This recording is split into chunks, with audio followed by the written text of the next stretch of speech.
हे guys, welcome welcome welcome. आज जो हमारा टॉपिक है वो है बायोमोलिक्यूल्स। एक बहुत ही भयानक सा टॉपिक जो सबको भयानक लगता है पर इतना भयानक है नहीं। और इस वीडियो में हम नोट से पढ़ने वाले हैं और नोट से पढ़ेंगे। और ये जो नोट्स हैं बहुत ही अच्छे हैं। इसे तुम सोच लो मैंने 2-3 दिन में बनाया, तो you can give it a try. अच्छे लग सकते हो तुमको। मैं इसका पीडीएफ बनाकर लिंक डाल दूंगा डिस्क्रिप्शन में, तो तुम रिवाइज भी कर सकते हो जल्दी से। और दूसरी चीज़ ये है कि इस चैप्टर का मैं पूरा एनसीईआरटी का भी डालूंगा, तो उसको फिर तुम देख सकते हो। क्योंकि इस वीडियो में मैं जो मेनली जो टॉपिक कवर करने वाला हूँ वो हैं carbohydrates, proteins, fats and nucleic acid. ठीक है, तो ये जो हमारे बायोमोलिक्यूल्स हैं ये मैं इस वीडियो में कवर करूँगा, और जो छोटी छोटी चीज़ें हैं इस चैप्टर में वो उस वीडियो में कवर हो जाएंगी, क्योंकि वो एनसीईआरटी लाइन बाय लाइन है, तो उसमें कुछ भी नहीं बचेगा। तो तुम इसको देखने के बाद उससे देख सकते हो, वहाँ पे टॉपिक वाइज मैं टाइम स्टैम्प्स लगा दूंगा, तो यू कैन जस्ट जो टॉपिक्स नहीं है इसमें उसको देख सकते हो, पूरा भी देख सकते हो। यार तुम्हारा ही फायदा है, एक बार रिवीजन हो रहा है, अच्छे से हो जाएगा, तुम्हारा क्या जा रहा है। ठीक है, तो तुम्हारा चैप्टर इन दोनों वीडियो देखने के बाद आई कैन प्रॉमिस यू कि तुम्हारा ये चैप्टर बहुत अच्छे तरीके से तुम्हें आ जाएगा। ठीक है, तो पहले इसको देखना। थोड़ा सा इसमें ज़्यादा पिक्चर वगैरह है, तो स्टार्ट करते हैं, ज़्यादा बातें नहीं। तो देखो देखो देखो, बायोमोलिक्यूल्स, कार्बोहाइड्रेट पहले पढ़ेंगे, फिर प्रोटीन पढ़ेंगे, फिर फैट्स पढ़ेंगे, फिर न्यूक्लिक एसिड के बारे में पढ़ेंगे। ये हमारे हैं, ये हमारे बायोमोलिक्यूल्स हैं। बायोमोलिक्यूल्स क्या होता है पहले देखो। तो पहले थोड़ा इंट्रोडक्शन ले लो बायोमोलिक्यूल्स का। ठीक है, बायोमोलिक्यूल होता क्या है, मतलब चीज़ क्या है। So molecules found in the living tissue. सीधी बात। हमारे जो बायो मतलब क्या होता है ना, तुम्हारा जो बायो मतलब यार वही जीव जंतु तुम्हारे। मॉलिक्यूल्स वही जो तुम्हारे बायोमोलिक्यूल्स है ना। बायो मतलब होता है लाइफ, है ना। सो लिविंग थिंग में, लिविंग टिश्यू में जो मॉलिक्यूल्स हैं वो हो गए तुम्हारे बायोमोलिक्यूल्स, सिंपल खत्म। तो बायोमोलिक्यूल्स हमारे दो टाइप के होते हैं। एक माइक्रो मॉलिक्यूल्स होते हैं, एक मैक्रो मॉलिक्यूल्स होते हैं। मैक्रो मतलब होता है बड़ा, माइक्रो मतलब होता है छोटा। तो माइक्रो में छोटे छोटे होंगे, मैक्रो में बड़े बड़े होंगे, बेसिक सी बात है। अब एसिड सोल्यूबल और एसिड इनसोल्यूबल क्यों लिखा है वो आगे बात करेंगे उस पर। देखो, जो हमारे अमीनो एसिड्स होते हैं, सिंपल सुगर्स जो होते हैं, न्यूक्लियोटाइड्स होते हैं, ये सारे हमारे माइक्रो मॉलिक्यूल्स होते हैं। और ये सब क्या होता है, सब्र करो सब्र करो, सब पता चलेगा तुम्हें। तो अमीनो एसिड जो होते हैं हम इसे प्रोटीन के अंडर पढ़ लेंगे। ठीक है, देखो एनसीईआरटी में पूरा फैला फैला कर एकदम पढ़ाया हुआ है ना, तो उसमें बहुत कन्फ्यूजन होता है। मैंने उसको सिंप्लीफाई कर दिया है। प्रोटीन्स में ही हम अमीनो एसिड्स भी पढ़ लेंगे, हम पॉलीसेक्राइड्स में सिंपल शुगर पढ़ लेंगे, हम न्यूक्लिक एसिड के अंडर ही न्यूक्लियोटाइड्स पढ़ेंगे, क्योंकि इसी तरीके से पढ़ना भी चाहिए मेरे हिसाब से। तो तुम्हें देखो मेरे हिसाब समझ आता है कि नहीं। सो पॉलीसेक्राइड्स, मेरे जो टॉपिक्स हैं वो है पॉलीसेक्राइड होगा हमारा, एक कार्बोहाइड्रेट करके एक ही चीज़ है। चलो अभी सब समझते हैं, सब समझते हैं। तो पहले इतना जान लो कि माइक्रो मॉलिक्यूल्स में हमारे अमीनो एसिड होते हैं, सिंपल शुगर होते हैं, न्यूक्लियोटाइड्स होते हैं। मैक्रो मॉलिक्यूल्स में हमारे पास है polysaccharides, proteins, nucleic acid and lipid. Lipid को मैंने स्टार क्यों लगाया, स्टार इसलिए लगाया है क्योंकि नॉट स्ट्रिक्टली मैक्रो मॉलिक्यूल, ये स्ट्रिक्टली मैक्रो मॉलिक्यूल नहीं है। स्ट्रिक्टली मतलब क्या, एक्चुअली होता क्या है कि इसका एक ना macro molecule and micro molecule के होने के लिए एक फिक्स्ड वेट या फिर एक फिक्स्ड साइज होना चाहिए। ठीक है, तो इसका जो साइज है वो उतना नहीं है कि इसको मैक्रो मॉलिक्यूल में रखा जाए, तब भी इसको रखा जाता है। रीजन बीइंग, क्योंकि हमने यहाँ पे एसिड सोल्यूबल और एसिड इनसोल्यूबल के बेसिस पे डिवाइड किया है। एंड एसिड इनसोल्यूबल है, ये क्यों है? देखो क्या होता है, पहले तो यही जान लो यार एसिड सोल्यूबल इनसोल्यूबल क्या होता है। तो पहले हम क्या करते हैं, एक लीवर या फिर प्लांट टिश्यू लेते हैं। लीवर क्यों लेते हैं? लीवर एक्चुअली हमारा मेटाबॉलिक सेंटर है यार, मेन सेंटर है। वहाँ पे सारे अपना पूरा इंटेस्टाइन से जितने भी न्यूट्रिएंट्स अब्सॉर्ब होते हैं पहले उसी के पास जाते हैं। तो उसके पास कौन ही सा केमिकल नहीं होगा, सारे बायोमोलिक्यूल्स होंगे उसके पास। तो इसलिए लीवर का टिश्यू ले लो। तो मेटाबॉलिक सेंटर है, ऑल न्यूट्रिएंट्स कम टू, वही जो मैंने बोला। ठीक है, तो हमें करना क्या है, हमें कुछ नहीं करना है। हमें चाहिए एक एक ऐसा कुछ कटोरा जिसमें हम एक हैंडल डालेंगे, इसे मोटार पिस्टल कहते हैं, फालतू की बातें। सो इसे हमें बस उसमें उसमें क्या करना है, हमें ट्राई क्लोरो एसिटिक एसिड डालना है। ठीक है, ट्राई क्लोरो एसिटिक एसिड, इसको हम डालकर उसे ग्राइंड करेंगे, उसका मतलब कीमा बना देंगे, है ना। तो उसका जब कीमा बना देंगे तो उसमें एसिड भी डाल रहे हो तो लिक्विड ही होगा वो, तो एक पेस्ट जैसा बन जाएगा। ठीक है, तो तुम्हारा जो पेस्ट को तुम छानोगे छन्नी से, एंड वहाँ पे जो छन्नी होगा, मेरे को स्पेशल टाइप की चीज़ क्लोथ ले लो, कॉटन क्लोथ ले लो।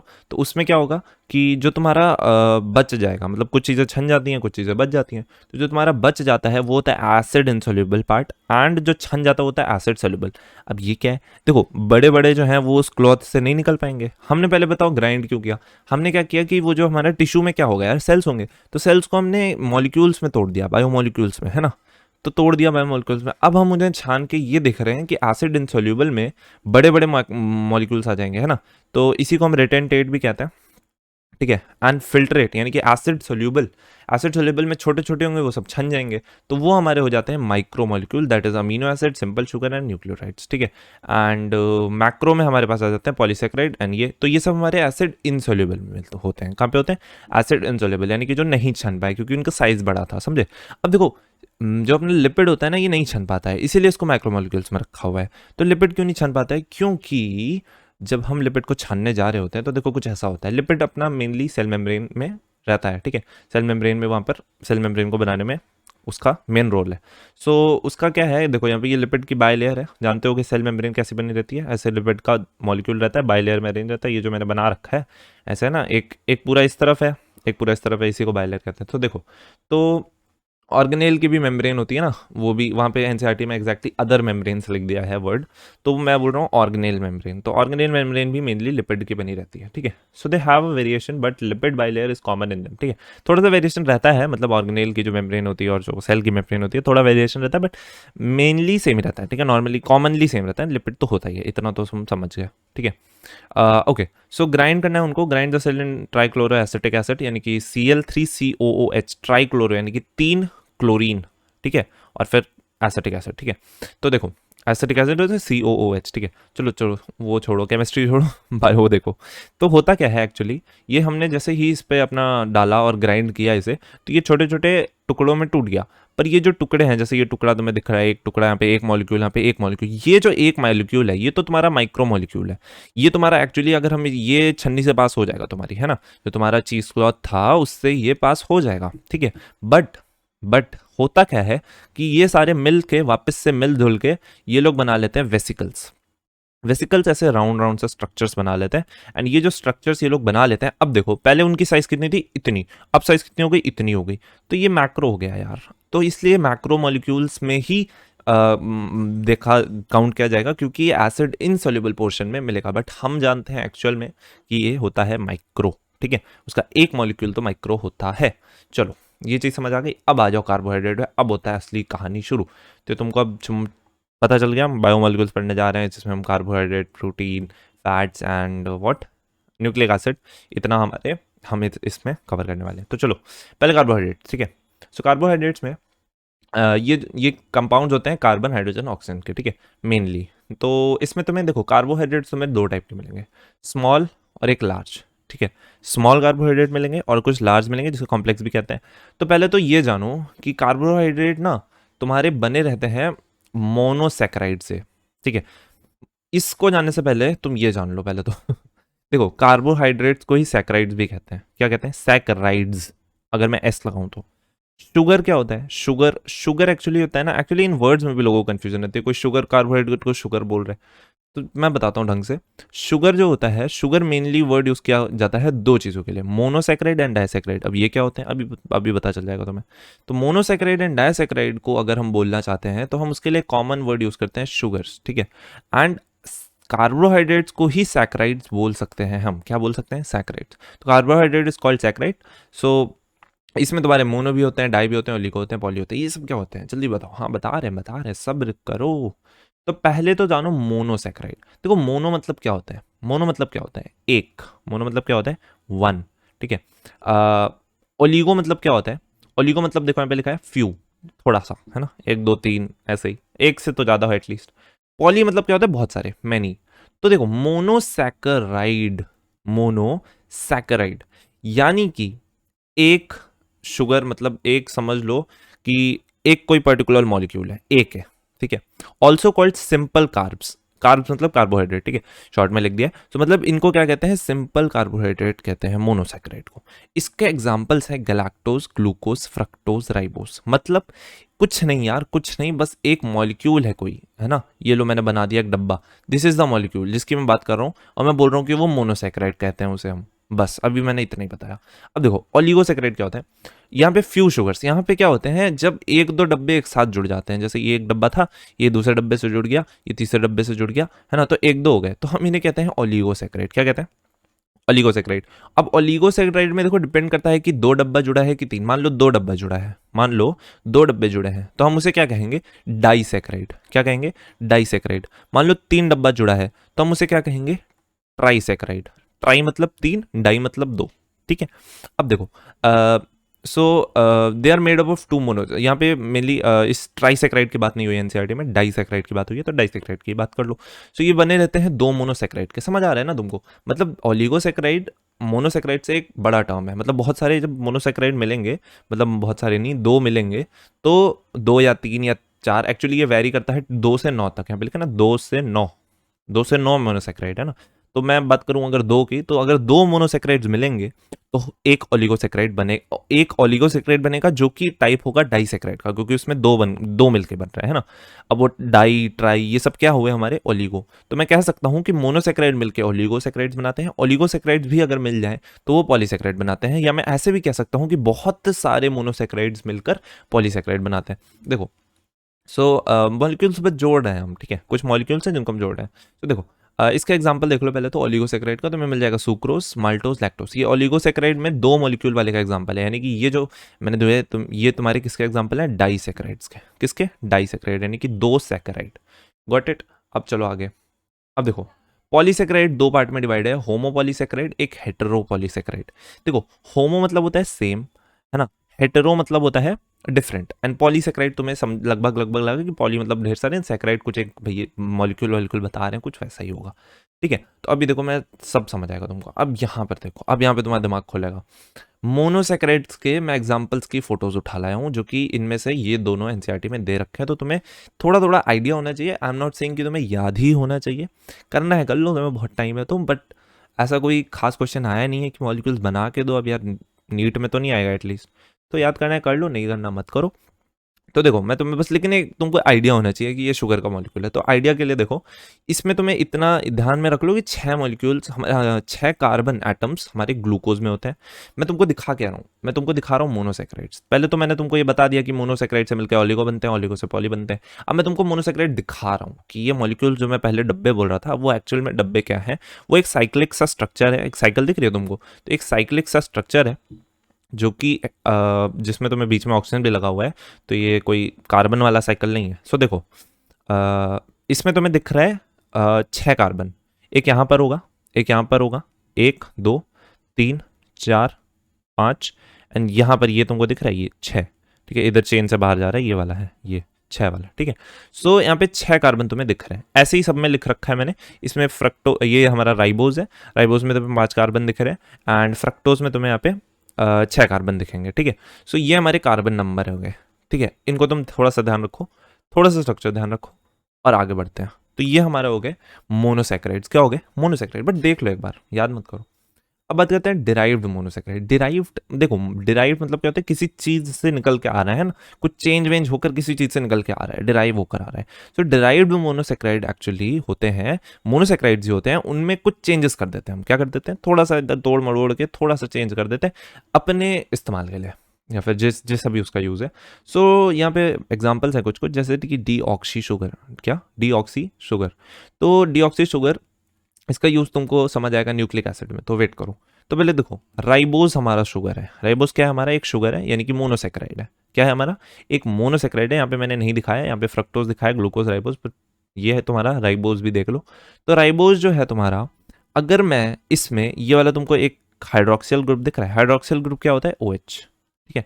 ये जो ग्रुप रहता है इसे हम क्या बोलते हैं? हाइड्रोक्सियल ग्रुप। तो ये तुमको जो OH का ग्रुप दिख रहा है, ठीक है, इसमें तुम्हें अगर मैं इससे O को हटा दूं, O को मैंने हटा दिया, ठीक है, यहाँ पे देखो O गायब हो गया, देखो O गायब हो गया, तो ये बन जाता है डी ऑक्सी। डी मतलब, जैसे डी ऑक्सी मतलब ऑक्सीजन की कुछ कमी हुई है यार, है ना, तो एक ऑक्सीजन हमने गायब कर दिया, तो हम इसको कहते हैं डी ऑक्सी राइबोस। क्या कहते हैं? D oxy ribose. ये हमारा क्या था? Ribose sugar, and this is D oxy ribose sugar. या फिर मैं कह सकता हूँ ribose monosaccharide, and this one is D oxy ribose monosaccharide, ठीक है। Got it?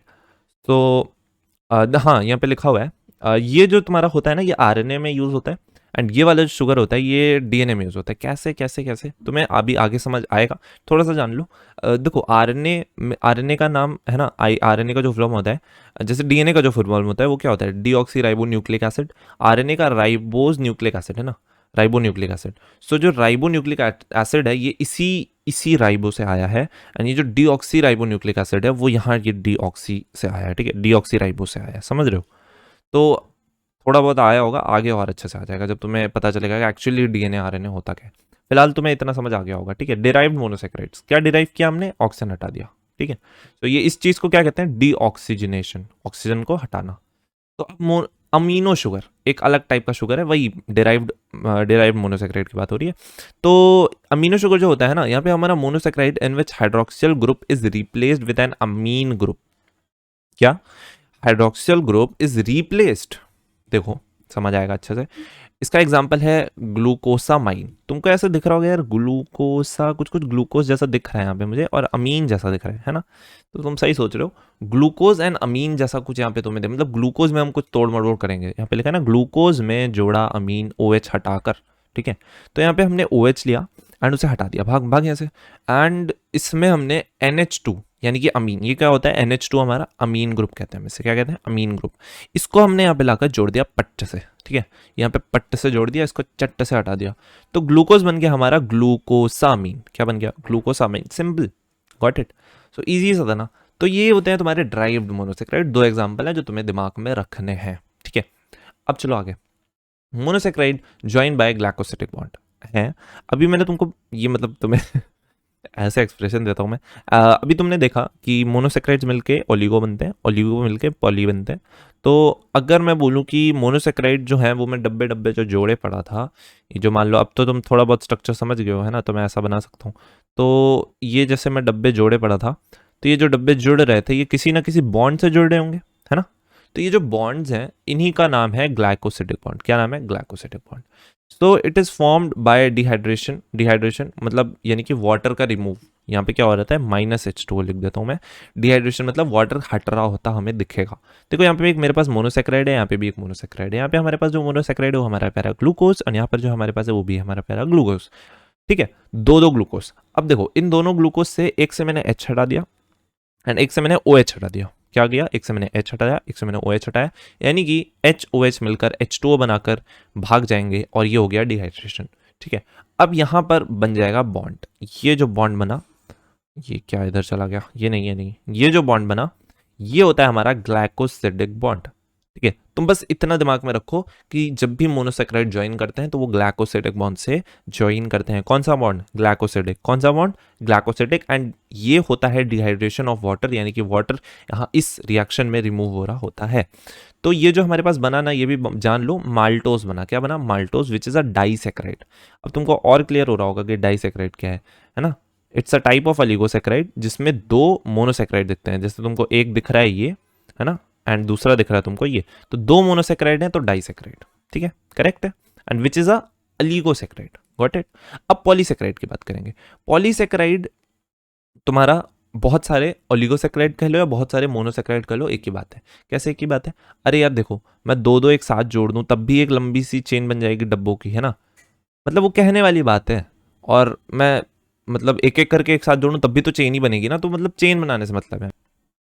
तो इट्स अ मैक्रोमोलिक्यूल, यानी कि ये एक मैक्रोमोलिक्यूल है यार। वो जो इनसेल्युबल पोर्शन में आ रहा था वही है हमारा पॉलीसेक्राइड, ठीक है। सो चेन ऑफ मोनोसेक्राइड्स, जैसा कि मैंने बताया ये एक लंबी सी चेन होगी मोनोसेक्राइड्स की, ठीक है।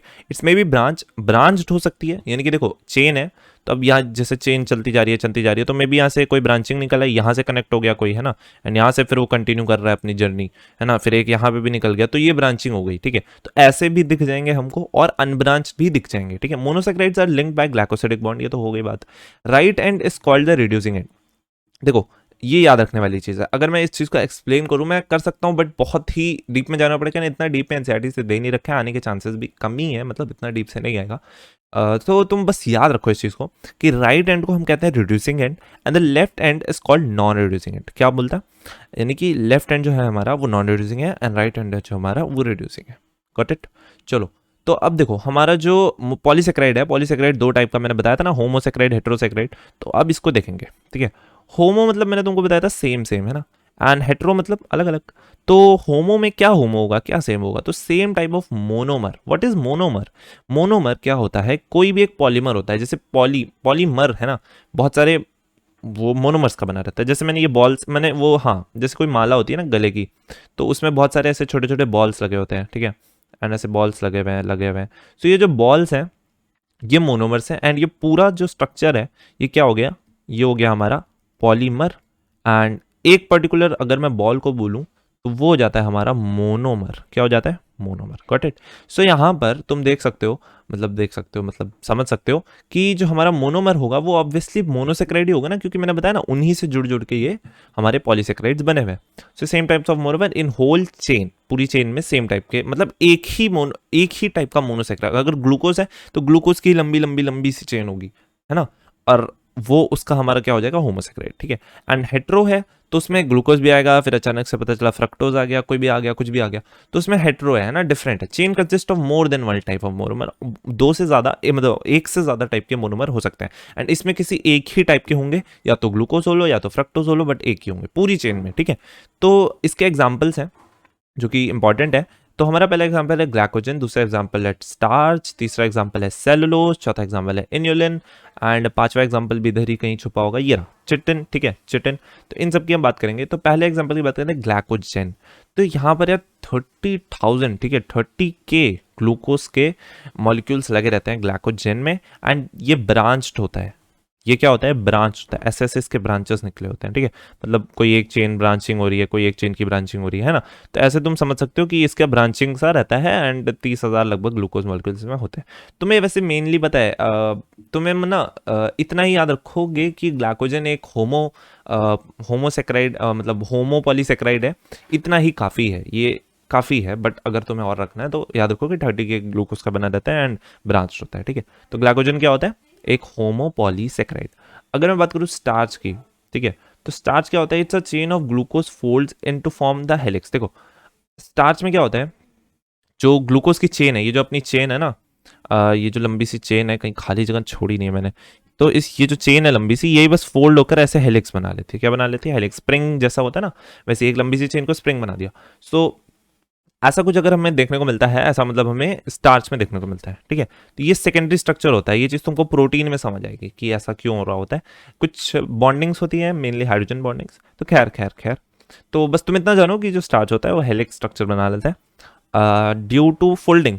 अपने आप को ही फोल्ड कर लेता है, मतलब ऐसी लंबी सी चेन है तो अपने आप को फोल्ड कर करके ऐसे ऐसे ऐसे ऐसे ऐसे हेलिक्स बना लेगा। तो इस हेलिक्स की वजह से उस हेलिक्स में जाके I2 जाके छुप सकता है। I2 क्या है? Iodine. Iodine in the helical portion, मतलब ये जाकर ना, ये आयोडीन तुम्हारा, ये जो हेलिक्स है आयोडीन को होल्ड कर सकता है, उसको पकड़ के रख सकता है। तो इसकी वजह से क्या होगा? वो ब्लू कलर शो करेगा विद आयोडीन। जो तुम्हारा स्टार्च है वो ब्लू कलर शो करता है।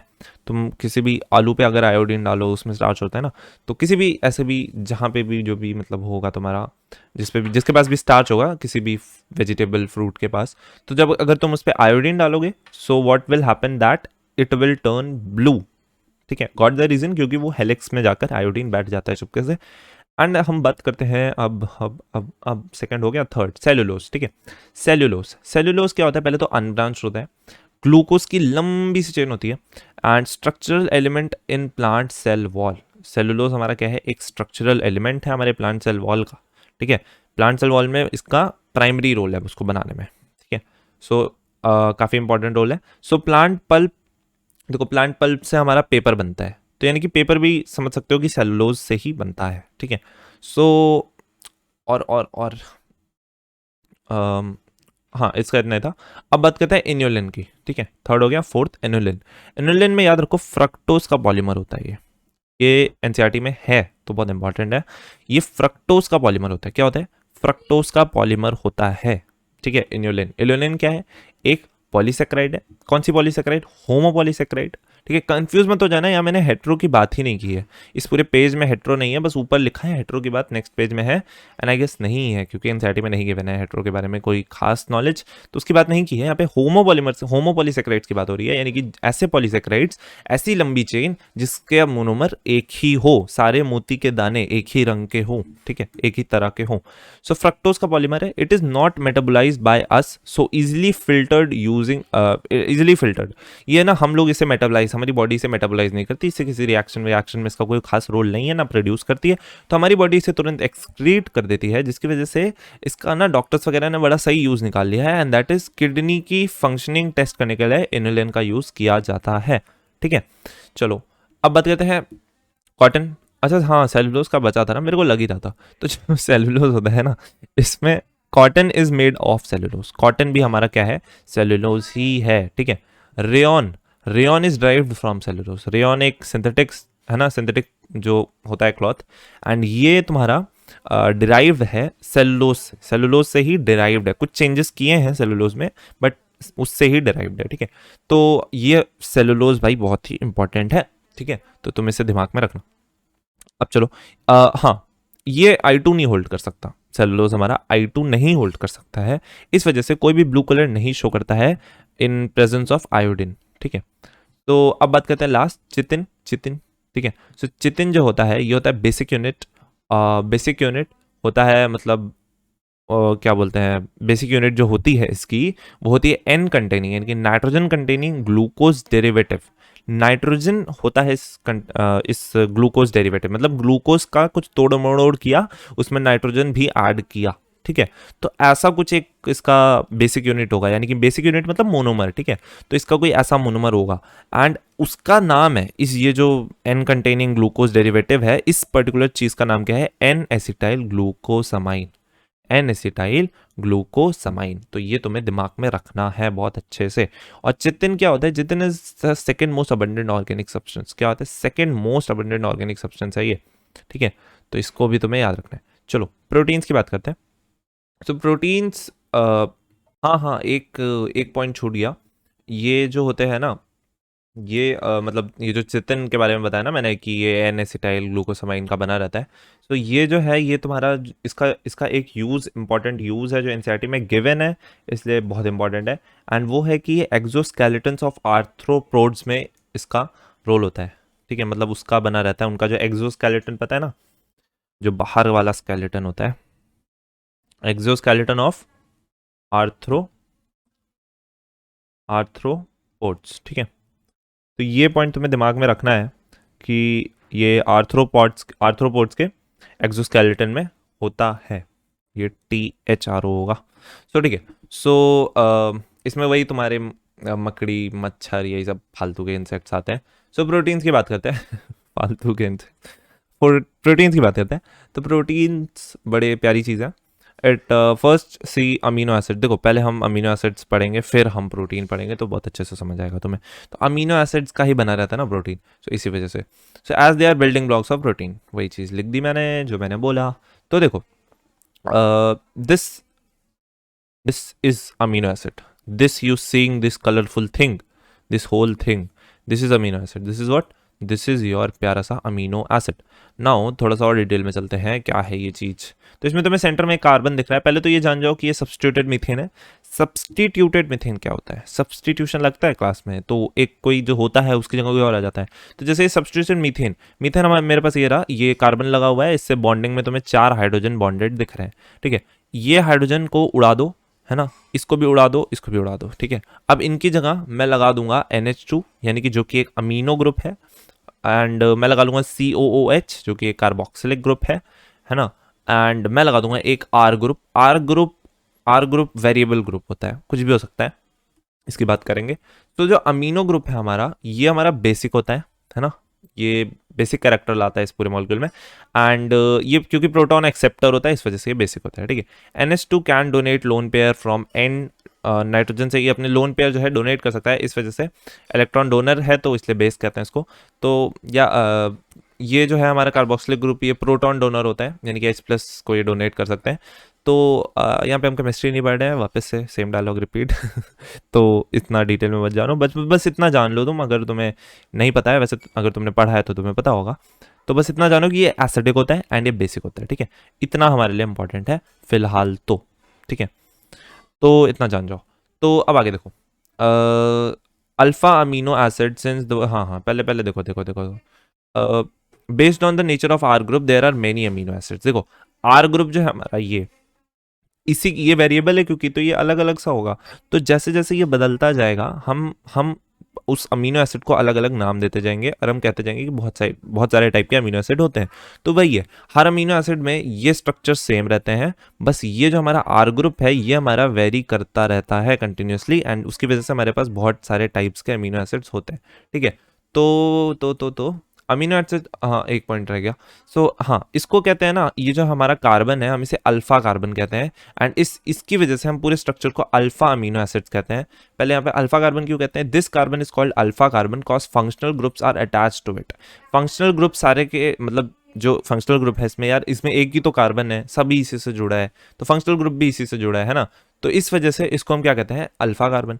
और इस वजह से इस पूरे अमीनो एसिड को हम क्या कहते हैं? Alpha amino acid, since both the functional group are attached to alpha carbon. Functional group यहाँ पे COH है एंड NH2 है, दोनों ही दोनों अल्फा कार्बन से जुड़े, तो पूरे को तुम अल्फा अमीनो एसिड कहते हो। ठीक है, तो अब आगे बढ़ो। Amino acids involve in protein formation are 20 types. देखो बहुत सारे टाइप के होते हैं अमीनो एसिड्स, बट जो प्रोटीन बनाते हैं वो हमारी जानकारी में 20 टाइप्स के ही हैं। Protein is a heteropolymer, hetero मतलब डिफरेंट, पॉलीमर मतलब बता चुका हूँ। ठीक है, तो एक प्रोटीन हमेशा हमेशा हेट्रोपॉलीमर होता है, और ये 20 टाइप के डिफरेंट मोनोमर्स से बना रहता है, यानी कि अलग अलग अमीनो एसिड्स मिलजुल के प्रोटीन को बना रहे होते हैं। तो examples of few proteinaceous amino acids, तो यहाँ पे कुछ एग्जांपल्स हैं। तो मतलब प्रोटीनेशियस मतलब क्या होता है? देखो अमीनो एसिड तो बहुत सारे हैं, बट जो प्रोटीन बनाते हैं हम उनकी बात कर रहे हैं, इसलिए लिखा है प्रोटीनेशियस अमीनो एसिड, जो प्रोटीन्स में इन्वॉल्व हैं, इन्वॉल्व इन प्रोटीन फॉर्मेशन। सो या तो देखो पहला हमारा है ग्लाइसिन का दे रखा है, एलेनाइन का दे रखा है।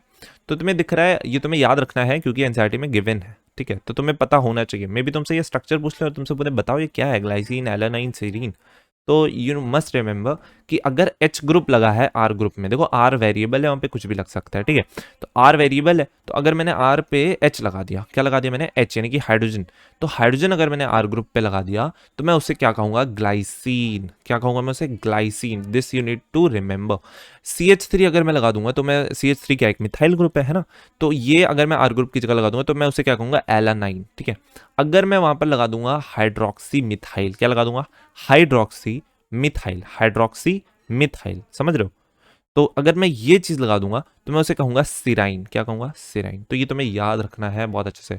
Based on the number of amino acid and the carboxyl groups, देखो कार्बोक्सिल ग्रुप और नंबर ऑफ अमीनो एसिड के बेसिस पे हमने इसको अमीनो एसिड को डिवाइड किया है एसिडिक, बेसिक एंड न्यूट्रल में। देखो हो क्या रहा होता है ना, एक्चुअली मैं तुमको एक चीज याद रखना है इस चीज को जानने के लिए, कि वो जो हमारा अमीन था, अमीनो ग्रुप है ना, वो हमारा बेसिक था एंड ये हमारा एसिडिक था। ठीक है, ये रेड वाला एसिडिक, ये ब्लू वाला जो भी है, ब्लू पर्पल, ये अपना बेसिक है। ठीक है, चलो चलो चलो चलो चलो, देखो COOH तुमको कितना दिख रहा है? एक दिख रहा है, एक तो होता ही है, एक NH2 भी होता ही है, ये हमारा अल्फा कार्बन हो गया, ये हमारा हाइड्रोजन हो गया। चलो कोई दिक्कत नहीं है। अब ये जो R ग्रुप है, ये हाँ ये R ग्रुप बड़ा भी हो सकता है, नहीं इतना बड़ा R ग्रुप लगा हुआ है। अब इसमें तुम देख रहे हो presence of extra carboxylic group make it acidic. यहाँ पर R ग्रुप में लास्ट में एक और बड़ा सा COOH लाके घुसेड़ दिया, तो ये जो घुसेड़ा ना, इसकी वजह से ये एसिडिक है। तो ये तुम खुद ही सोचो ना, ज्यादा एसिड वाले चीजें आ गई तो ज्यादा एसिडिक आयंस रिलीज होंगे, ज्यादा H+ रिलीज होंगे, है ना। तो सीधी सी बात है, इसका एसिडिक कैरेक्टर शो करेगा ये, एंड ये ज़्यादा एसिडिक कैरेक्टर शो करेगा। तो ये इसका वैसे ये जो स्ट्रक्चर बना हुआ है, ये बना है ग्लूटोमिक एसिड का, ग्लूटामिक एसिड का। क्या है? ग्लूटामिक, ये ओ नहीं ए है। तो ग्लूटामिक एसिड का हमारा ये स्ट्रक्चर है। तो ये थोड़ा सा तुम दिमाग में रखो क्योंकि ये एनसीईआरटी में गिवन है। देखो ये जो मैंने नोट्स बनाया ना, काफ़ी एनसीईआरटी को मद्देनजर रखते हुए बनाए हैं। ठीक है, तो ठीक है, तो जो भी मैं बोल रहा हूँ उसको याद रखो। So it's presence of an extra carboxylic make it acidic, got it. Now if I talk about basic, तुम पहले गेस कर सकते हो कि NH2 यहाँ पे हमें एक्स्ट्रा दिखेगा, एंड वही हमें दिख रहा है, टड़ा, एक एक्स्ट्रा NH2। तो ये बनाता है, ये लाइसिन का स्ट्रक्चर है। एक लाइसिन मतलब, एक तुम्हें एक एग्जांपल भी बता रहा हूँ मैं, साथ साथ समझ लो। एसिडिक का एक एग्जांपल क्या हो गया? अपना ग्लूटामिक एसिड, एंड बेसिक का एग्जांपल हो गया लाइसिन, जो कि तुम याद रख सकते हो। ठीक है, तो दिस इज द लाइसिन। ये जो स्ट्रक्चर देख रहे हो, ये लाइसिन, यहाँ पे तुम्हें ये दिख रहा है, अल्फा कार्बन दिख रहा है, हाइड्रोजन दिख रहा है, तुम्हें अमीन ग्रुप दिख रहा है। यहाँ पे भी देखो एक एक्स्ट्रा अमीनो ग्रुप आ गया, तो इसकी वजह से ये बेसिक हो गया। अब तुम वेलाइन में भी गेस कर पा रहे होगे कि कोई भी कुछ नहीं होगा, है ना, COOH भी नहीं होगा, एंड अपना एक्स्ट्रा NH2 भी नहीं होगा। जितना एक होता है उतना ही होगा, है ना, एंड बस काम खत्म हो जाएगा, एंड ये हो जाएगा हमारा न्यूट्रल। एंड इसका एग्जांपल है valine, alanine, glycine, Eleusine, isoleucine. ठीक है, एंड एसिडिक का एक और एग्जांपल है एस्पार्टिक एसिड, एंड अपना जो ये बेसिक था, बेसिक वाले का एक और एग्जांपल है Arginine। ठीक है, तो ये तुम्हें दिमाग में रखना है। एरोमेटिक अमीनो एसिड, क्या? एरोमेटिक, एरोमेटिक क्या होते हैं? इनके पास एरोमेटिक रिंग होती है R ग्रुप में। अब एरोमेटिक रिंग क्या होती है? Aromatic compounds consist of conjugated planar ring system. Planar मतलब एक प्लेन में, रिंग मतलब एक रिंग होनी चाहिए। कंजुगेटेड मतलब होता है कि उस पर अल्टरनेटिव पोजीशन पे पाई इलेक्ट्रॉन प्रेजेंट होने चाहिए, है ना। तो मतलब तुम इस चीज़ को ना यार एग्जैक्टली अगर तुम्हें समझना है तो तुम्हें केमिस्ट्री पढ़नी पड़ेगी, तो ऑर्गेनिक केमिस्ट्री। तो अगर तुमने पढ़ रखी है तो तुमको समझ आ रहा होगा, अगर तुम नहीं पढ़ रखी तो बिल्कुल टेंशन मत लो, मैं तुम्हें उसके बिना भी बता दूंगा। बट जब तुम इसे पढ़ लोगे एंड जब तुम इसे वापस से पढ़ रहे होगे तो तुम्हें बहुत बढ़िया तरीके से आ जाएगा। हाँ ये सच है कि पहली बार में किसी को समझ नहीं आता है, तो अगर तुम्हारा पहली बार है और तब भी तुम्हें समझ आ रहा है तो बहुत ज़्यादा अच्छी बात है। ठीक है, तो ये तुम्हारा क्या हो जाएगा? Aromatic amino acid. ठीक है, तो इसमें बस इतना याद रखो, अगर तुमने इनऑर्गेनिक केमिस्ट्री नहीं पढ़ी है तो बस इतना याद रखो कि इसमें तुम्हें रिंग दिखेगी। ठीक है, ये रिंग दिख रही है, बस यही चीज़ तो चाहिए, है ना। तो ये तुम्हारी रिंग है। वैसे कंजुगेशन ये होता है, मत जानो इतना, मतलब जानते हो तो बहुत अच्छी बात है। तो ये हमारा क्या है, इसमें तुम्हें रिंग दिख रही है, तो ये तुम्हारा क्या हो जाएगा? एक ये हमारा हो जाएगा एरोमेटिक अमीनो एसिड। एंड ये जो मैंने बना रखा है यहाँ पर तुमको एसिड में, ये सब तो कॉमन चीज़ें हैं ही है ना। एक बचा हुआ ये अपना जो है पूरा, ये अपना क्या है? ये अपना आर ग्रुप हो गया। ठीक है, एंड ये हमारा एग्जाम्पल है फिनाइल फिनाइल एलेनाइन का। क्या? Phenylalanine, phenylalanine. So यहाँ पे एग्जांपल्स देख लो सारे। ट्रायोसाइन भी एक example, tyrosine, phenylalanine and tryptophan. ठीक है, तो ये तुम्हारे एग्जांपल्स हो गए एरोमेटिक अमीनो एसिड्स के। Got it? Solution of different pH, the structure of amino acid change. देखो स्ट्रक्चर पे ना थोड़ा सा आयनिक, तो मतलब कुछ आयन इधर उधर हो रहे होते हैं अमीनो एसिड में, तो उसकी बात कर लेते हैं। तो ये अपना अमीनो एसिड है बेसिक सा, है ना। इसमें आर ग्रुप, हाँ ये रहा आर ग्रुप, एंड ये अपना COH है, एंड ये तुम्हें NH3 दिख रहा है। तो ये NH3, ये यहाँ पे तुम्हें चेंज दिख रहा होगा। तो ये एसिडिक सोल्यूशन में हमें कुछ इस टाइप का अमीनो एसिड देखने को मिलता है। देखो इसको तुम याद कैसे रखोगे? ज़्यादा H+, एसिडिक सोल्यूशन मतलब ज़्यादा H+, यानी कि इसके पास एसिडिटी ज़्यादा है, मतलब एसिडिक सोल्यूशन इसके पास, तो इसके पास ज़्यादा H+ होंगे आसपास, तो बेस H+ ले लेगा। ठीक है, तो जो भी इसमें बेस है दैट इज NH2, है ना, वो बेस लेकर एक H+ ले लेगा एंड वो क्या बना लेगा? NH3 positive. क्या बना लेगा? NH3 positive. ऐसे तुम याद रख सकते हो। सो वही to learn. And neutral solution की बात करें तो न्यूट्रल में यार कुछ नहीं होगा, है ना। तो जिसको H+ देना है वो H+ दे के बैठा हुआ है, एंड जिसको लेना है वो H+ लेके बैठा हुआ है, काम खत्म, है ना, क्योंकि बेस है तो लेगा। एंड इस केस में तुम देख सकते हो कि यहाँ पे बेसिक सोल्यूशन है, यानी कि लूज हो रहा है H+। बेसिक मतलब बाहर H+ की कमी है, तो ये दे देते हैं बेचारे। तो ये COH था, इसने अपना एक H+ दे दिया। ऐसे तुम बहुत अच्छे से याद रख सकते हो। तो यहाँ पे तुम्हें समझ आ ही गया होगा। हाँ एक और चीज़, इसे कहते हैं हम ज्विटर आयनिक। ठीक है, क्या कहते हैं? ज्विटर आयनिक। तो ये वर्ड क्यों आया, और मतलब ये क्यों आया, ऐसे क्यों कहते हैं? तो एक्चुअली जो न्यूट्रल अमीनो एसिड होता है उसका ये दूसरा नाम है ज्विटर, मतलब एक खतरनाक सा, उसको नाम देने का मन कर रहा था तो उन्होंने दे दिया। बट अगर कोई तुमसे पूछे कि इस पे चार्ज क्या होता है, तो तुम चार्ज बताओगे इस पे ये होता है न्यूट्रल चार्ज। क्या होता है? Neutral charge.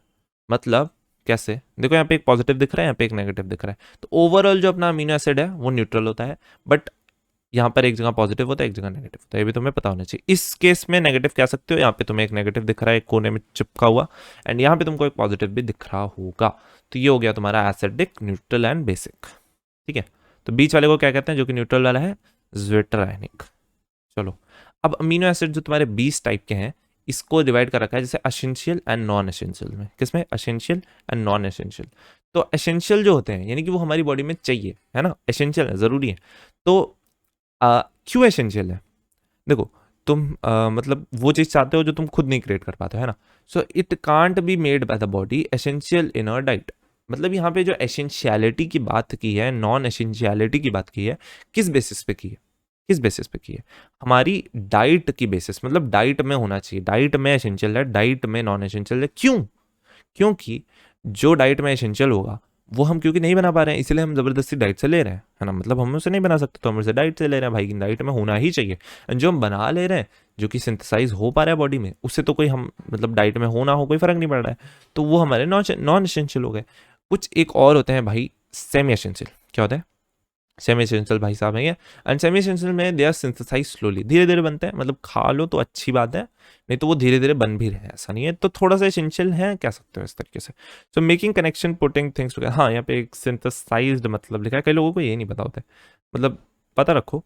तो सिंथेसाइज मतलब होता है making connections putting things together, मतलब कोई भी चीज़ को तोड़ मड़ोड़ कर, है ना, जोड़ तोड़ के कुछ बनाना लिखा ना, और बनाना बना भी दिया है। तो तो जोड़ तोड़ के कुछ बनाना, ठीक है, मतलब कुछ भी चेंज लाना, किसी एक चेंज करके उसको कुछ बना देना, है ना, तो वही चीज़ है, तो उसे हम सिंथेसिस कहते हैं, सिंथेसाइज्ड कहते हैं। तो the amino acid can join together through amino group of one and carboxylic group. देखो, दो अमीनो एसिड जुड़ते हैं एक दूसरे से from the amino group of one and carboxylic group of the other through peptide bond. Through what? Through peptide bond. Through what? Through peptide bond. कौन? Protein बनाने के लिए अमीनो एसिड ज्वाइन करता है। तो तुम्हें बहुत इजीली आ जाएगा, P for protein, P for peptide bond, easy है। तो यहाँ पे एक वाटर का लॉस यहाँ पे भी हो रहा होता है। एंड ये कैसे होता है? यहाँ पर एक अमीनो एसिड दिख रहा है, यहाँ पे तुम्हें दूसरा अमीनो एसिड दिख रहा है। ये अपना जो अमीनो एसिड है मैंने ब्लू कलर से बना दिया है या पर्पल है, आई डोंट नो, ये हमारा पिंक कलर है। एंड ये देखो यहाँ पे इनका ये देखो, ये अमीन ग्रुप है ना, ध्यान से देखना जरा, NH2, ये तुमको दिख रहा अमीन ग्रुप, ये तुम्हारा COH है ना, तुम्हारा कार्बोक्सिलिक ग्रुप है। ये तुम्हारा R2 लगा हुआ है यानी कि कोई और अमीनो एसिड है, नहीं R1 लगा हुआ है यानी कि कोई और अमीनो एसिड है, ठीक है। तो यहाँ पे भी तुमको NH2 दिख रहा है। तो मैंने क्या बताया, एक कार्बोक्सिलिक ग्रुप दूसरे के अमीन ग्रुप से जाके जुड़ेगा। देखो ये भी लिखा हुआ है, अमीनो ग्रुप जाकर क्या करेगा, कार्बोक्सिलिक ग्रुप से जुड़ेगा। तो यही हो रहा है, कुछ नहीं होता है। ये OH है, इसको फेंक दो, ठीक है, H है, इसको फेंक दो, H2 बना के कचरे में डाल दो। अब कचरे में डाल दिया, अब एक नया प्यारा सा सुंदर सा बॉन्ड बनाओ एंड उसका नाम रख दो प्यार से पेप्टाइड बॉन्ड, और तुम्हारा काम हो गया, तुम्हारा एक डाइपेप्टाइड बन गया। जैसे मैंने तुम्हें उसमें बताया था मोनोसेक्राइड्स में, वही कहानी यहाँ पे भी हो रही है। वहाँ पे मोनोसेक्राइड्स थे, यहाँ पे अमीनो एसिड्स हैं, ठीक है। And few amino acids join, अगर थोड़े से अमीनो एसिड ज्वाइन होंगे तो ऑलिगोपेप्टाइड बोलेंगे, है ना। बहुत सारे अमीनो एसिड ज्वाइन होंगे पॉलीपेप्टाइड बोलेंगे, ठीक है। तो ये सब तो अब तुम्हें ये चीज़ समझ आ ही गई होगी। Protein is a polypeptide, obviously यार मैक्रोमोलिक्यूल है ना। तो प्रोटीन हमारा क्या हो जाएगा, पॉलीपेप्टाइड हो जाएगा। पॉलीपेप्टाइड मतलब ढेर सारे पेप्टाइड्स हैं, ढेर सारे ढेर सारे हमारे अमीनो एसिड्स हैं, है ना। तो पॉलीपेप्टाइड कहते हैं उसको, तुम ऐसे भी रख सकते हो दिमाग में, वैसे याद ही हो गया होगा, ऑलिगोपेप्टाइड, पॉलीपेप्टाइड, है ना। तो पेप्टाइड बॉन्ड उसमें ढेर सारे होंगे। खैर, तो हेट्रोपॉलीमर होता है, क्या होता है, हेटेरोपॉलीमर। हेट्रो मतलब वो फिक्स्ड है भाई, हेट्रो ही होगा, यहाँ पे कोई होमो का कोई चक्कर ही नहीं है, ठीक है। क्यों? क्योंकि सेम टाइप ऑफ मोनोसेक्राइड से नहीं बना रहता है यार, 20 टाइप के मोनोसेक्राइड्स हैं, सबको मिला धुला के बना रहता है, ये हेट्रोपॉलीमर होता है। एंड ये मैक्रोमोलिक्यूल होता है, कौन? प्रोटीन, ठीक है। तो कनेक्टिव टिश्यू में जो हमारे जो कनेक्टिव टिश्यू होता है उसमें एक फिब्रोब्लास्ट होते हैं जो सिक्रीट करते हैं, कुछ सेल्स होते हैं एंड जो कि सिक्रीट करते हैं कोलेजन फाइबर। कोलेजन फाइबर बना रहता है कोलेजन प्रोटीन का। एंड कोलेजन प्रोटीन, ये जो कोलेजन प्रोटीन है ना, this is the most abundant protein in animal world. क्या है? मोस्ट अबंडेंट प्रोटीन है हमारा, कहाँ पे? एनिमल वर्ल्ड में। तो ये तुम्हें याद रखना है क्योंकि NCERT में दिया हुआ है, ठीक है। एनिमल वर्ल्ड में क्या है ये? मोस्ट अबंडेंट, ठीक है। Ribulose, bis phosphate carboxylase oxygenase, यानी कि in short RuBisCO. This is the most abundant protein in the whole biosphere. ये पूरे बायोस्फेयर में है, वो हमारे जानवरों की दुनिया में है, ठीक है। तो ये तुम्हें दिमाग में रखना है। एंड बात करो, सब कुछ दिमाग में ही रखना है। स्ट्रक्चर ऑफ प्रोटीन की, ठीक है। स्ट्रक्चर ऑफ प्रोटीन जो है हमारा, इसको 4 लेवल्स में हम बात करेंगे, ठीक है। तो 4 लेवल में बात करेंगे। पहला हमारा प्राइमरी स्ट्रक्चर होता है, दूसरा हमारा सेकेंडरी स्ट्रक्चर होता है, तीसरा हमारा टर्शियरी स्ट्रक्चर होता है, चौथा हमारा क्वाटर्नरी स्ट्रक्चर होता है। शुरू करने से पहले ही मैं तुम्हें बताना चाहूँगा कि जो हम प्राइमरी स्ट्रक्चर ऐसे समझो कि हमने 2-3 मोती के ऐसे रख दिए, ठीक है, ये प्राइमरी स्ट्रक्चर। सेकेंडरी स्ट्रक्चर समझो कि यही एक लंबी सी चेन हो गई है एंड वो कुछ ऐसा शेप पे बना ली है, ठीक है, ऐसा कुछ ऐसा शेप, अजीब सा शेप। चलो एग्जैक्टली बता देते हैं थोड़ा सा क्या जा रहा है।